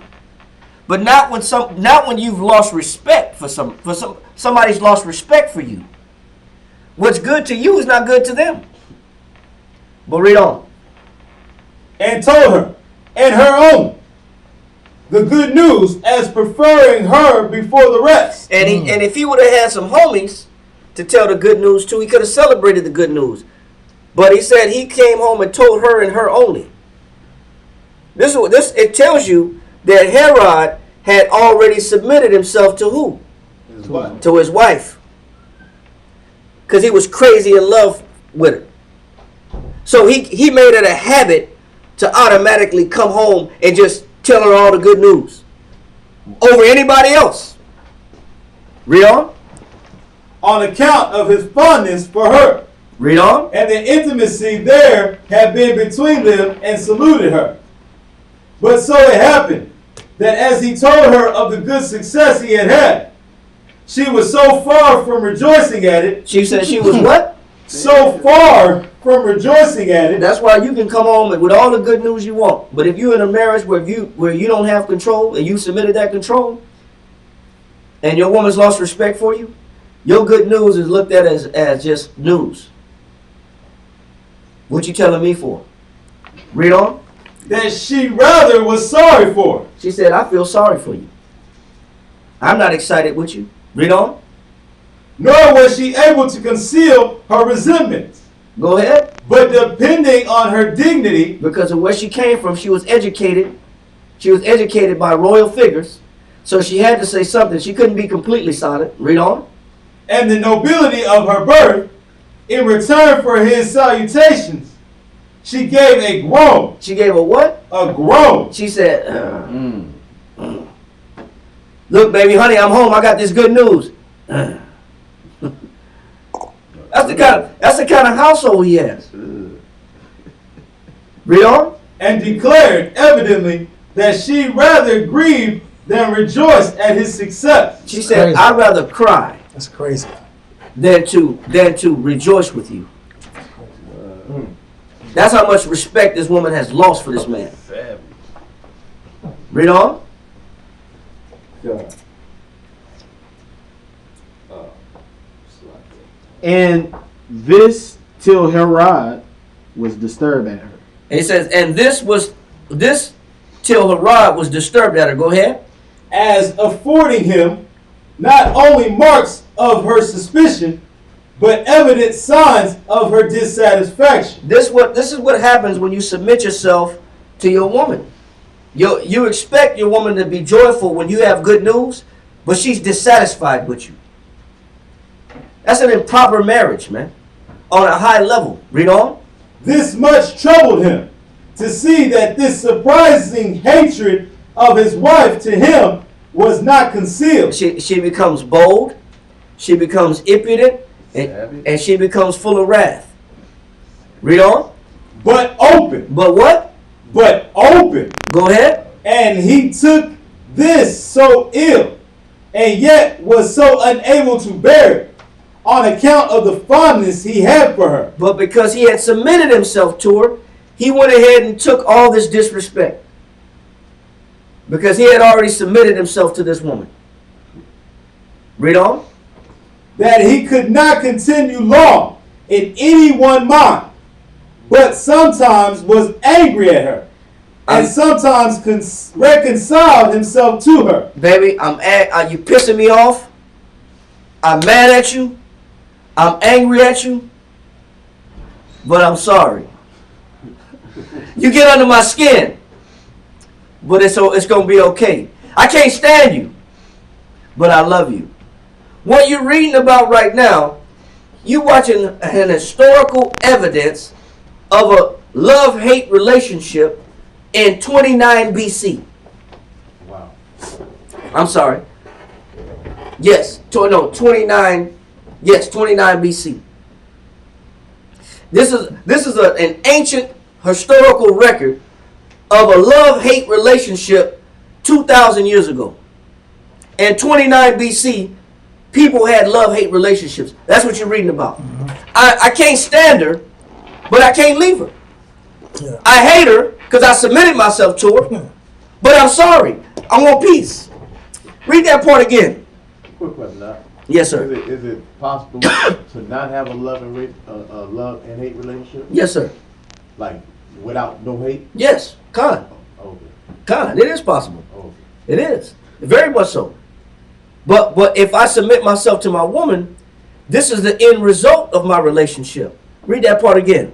And he took... And when I say submit, meaning giving her authority and control in areas that a woman was not supposed to have control. You know what I'm saying? I'm letting her be the responsible party over all the functions of the house, over every aspect of the home, and it's all on her shoulders that the house survives. Because I'm more infatuated with this woman more than I actually care about her. If I actually cared about her, I would actually take over everything, and she would come to me. Right. You know what I'm saying? She would be my assistant, not I'm her assistant. We got it backwards. So read that part again. Come. And he took this so ill, and yet was so unable to bear it on account of the fondness he had for her, Go ahead. that he could not continue long in any one mind. So this man's mind was messed up. Because whatever spirit she was in, if she wasn't happy, he wasn't happy. And he was angry because she was tripping on him. So sometimes he'd be happy, sometimes he'd be mad. And she had his mind going up and down like a roller coaster. Right. Read on. But sometimes was angry at her, And sometimes I'm mad at you, woman, I can't stand you. Go ahead. and sometimes reconciled himself to her. Baby, let's kiss and make up. Let's make things like how they used to be. Let's get back to where it was before. Make up the breakup. Let's make up the breakup. That's what's going on right here. Wow. This man is tormented. Read on. But by always changing one passion for another, He says, but when you're in a bad marriage, you constantly gonna be changing Passion. passions one from another. You're gonna be in a good mood one day, You're going to be in a bad mood 5 minutes later. You're in a good mood another day. You're in a bad mood 5 minutes later. That's crazy. Yeah. It's going to be peace 5 minutes, and it's going to be war in 5 minutes. Like you bipolar. It is bipolar. It's a bipolar relationship. It's an unstable marriage. Damn, we was good for one day. Next day we fighting. Next day we good. Next day we fighting. Next day we good. Next day we fighting. What kind of marriage is that? Inconsistent. Now I love you. I hate you. I love you. I hate you. I can't stand you. I'm sorry. Forgive me. You get on my nerves. You piss me off. Shut up. Stop talking. I want to hear your mouth. Right. How come you ain't talking to me? Say something. Say something. That's ridiculous. Say man. anything. That's ridiculous. Read on. He was still in great uncertainty. And that's what you're reading about. You in a marriage that's jacked up. You're gonna be in great uncertainty. From one day to the next, you don't know where this person's mind is gonna be at. You don't know where you're gonna be at in a relationship. Read on. And thus was entangled between He was what? entangled. He was entangled between what? Hatred and love. And this man was entangled between what? Hatred and love. And this is why you're reading an ancient version of a love-hate relationship. 29 BC, we reading about it. That ain't nothing new under the sun. People been having love-hate relationships. But you know why he was entangled in that love-hate relationship? Because it was improper from the beginning. Read on. And was frequently disposed to inflict punishment on her for her insolence towards him. I want to choke her out 1 minute. Read on. But being deeply in love with her in his soul, he was not able to get quit of this woman. But I don't want to let her go. I want to choke her, but I can't leave. What kind of hell are you in? What kind of relationship is that? What kind of marriage is that? Toxic. You want to strangle the hell out of her, but you love her too much. I want to beat you up, but I want to kiss you. Stylistic side. That's ridiculous, man. Crazy. Read on. In short, as he would gladly have her punished, so was he afraid lest, he were aware he should, by putting her to death, bring a heavier punishment upon himself at the same time. He said, man, you know what? I would kill her, but I would be sad. So I ain't going to do it. Like I said, this is ancient references of love-hate relationships. Our relationships ain't nothing new. It is, man. It's this Prince's father right there. He's showing what went wrong. So what went wrong is I built my marriage wrong. I didn't set the order up correctly. I didn't put the Most High first. And from that became a destructive cycle of crap. So how do I go back and fix it? I go back and restore order the way it's supposed to be. Now all the things that I haven't done in my house, now I have to fix them. Okay. And if I haven't been the one in charge of my household, I have to take charge of my household. I have to regain the preeminence of my household. And that's what the scriptures say. So you go ask for it back? You don't ask for it back. That's the problem. Yeah, that's the problem from the jump. Baby. I'm about to take a show real quick. Let me tell you something. Yeah, you know what I'm saying? Matter of fact, read that. Ecclesiastes 33 and 19. We're going to go ahead and cut it in a few minutes. Ecclesiastes chapter 33 verse 19. 19. Mm-hmm. Give not thy son and wife, thy brother and friend, power over thee while thou livest. Read on. And give not thy goods to another. It says don't give your wife, your son, what else? Thy brother and friend, Go ahead. power over thee while thou livest. Read on. And give not thy goods to another, Read on. lest it repent thee. Once you give up control, it's going to be hard to get control back. You're going to regret giving up control.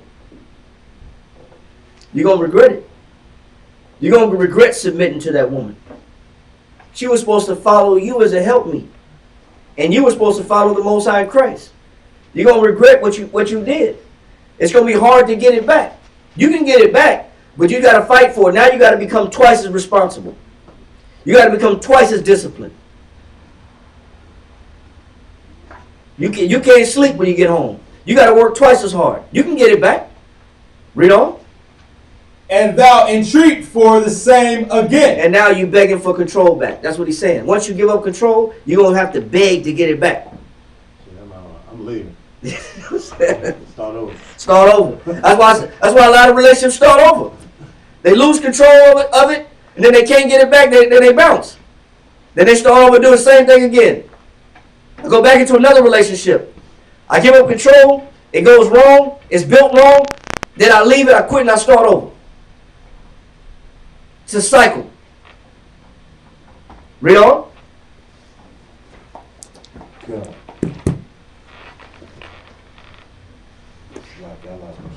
Says, Somebody finish reading.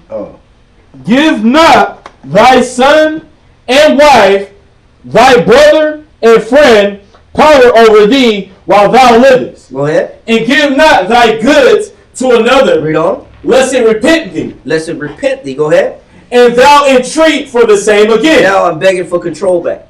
I'm begging for authority back. Read on. As long as thou livest and hast breath in thee, give not thyself over to any. Read on. For better it is that thy children should seek to thee. It's better that people should come to you and you remain in control. Go. Then what? Than that thou shouldest stand to their courtesy. Than for you having to ask your children for a handout, or you having to ask your wife for $10. It's better that your wife come to you than for you to have to go to your wife. Now you didn't work hard, gave you a checkup, and you asking for $5 back. Man, come on. What kind of relationship is that? Man. Read on. In all thy works. He says, in all your works. Read on. To thyself. No, read it again. Salakia. In all thy works, keep to thyself the preeminence. Preeminence means superiority. That means you keep the leadership. You stay in charge of your marriage. But staying in charge of your marriage requires work. I'm not saying staying in charge to strong arm somebody in a marriage.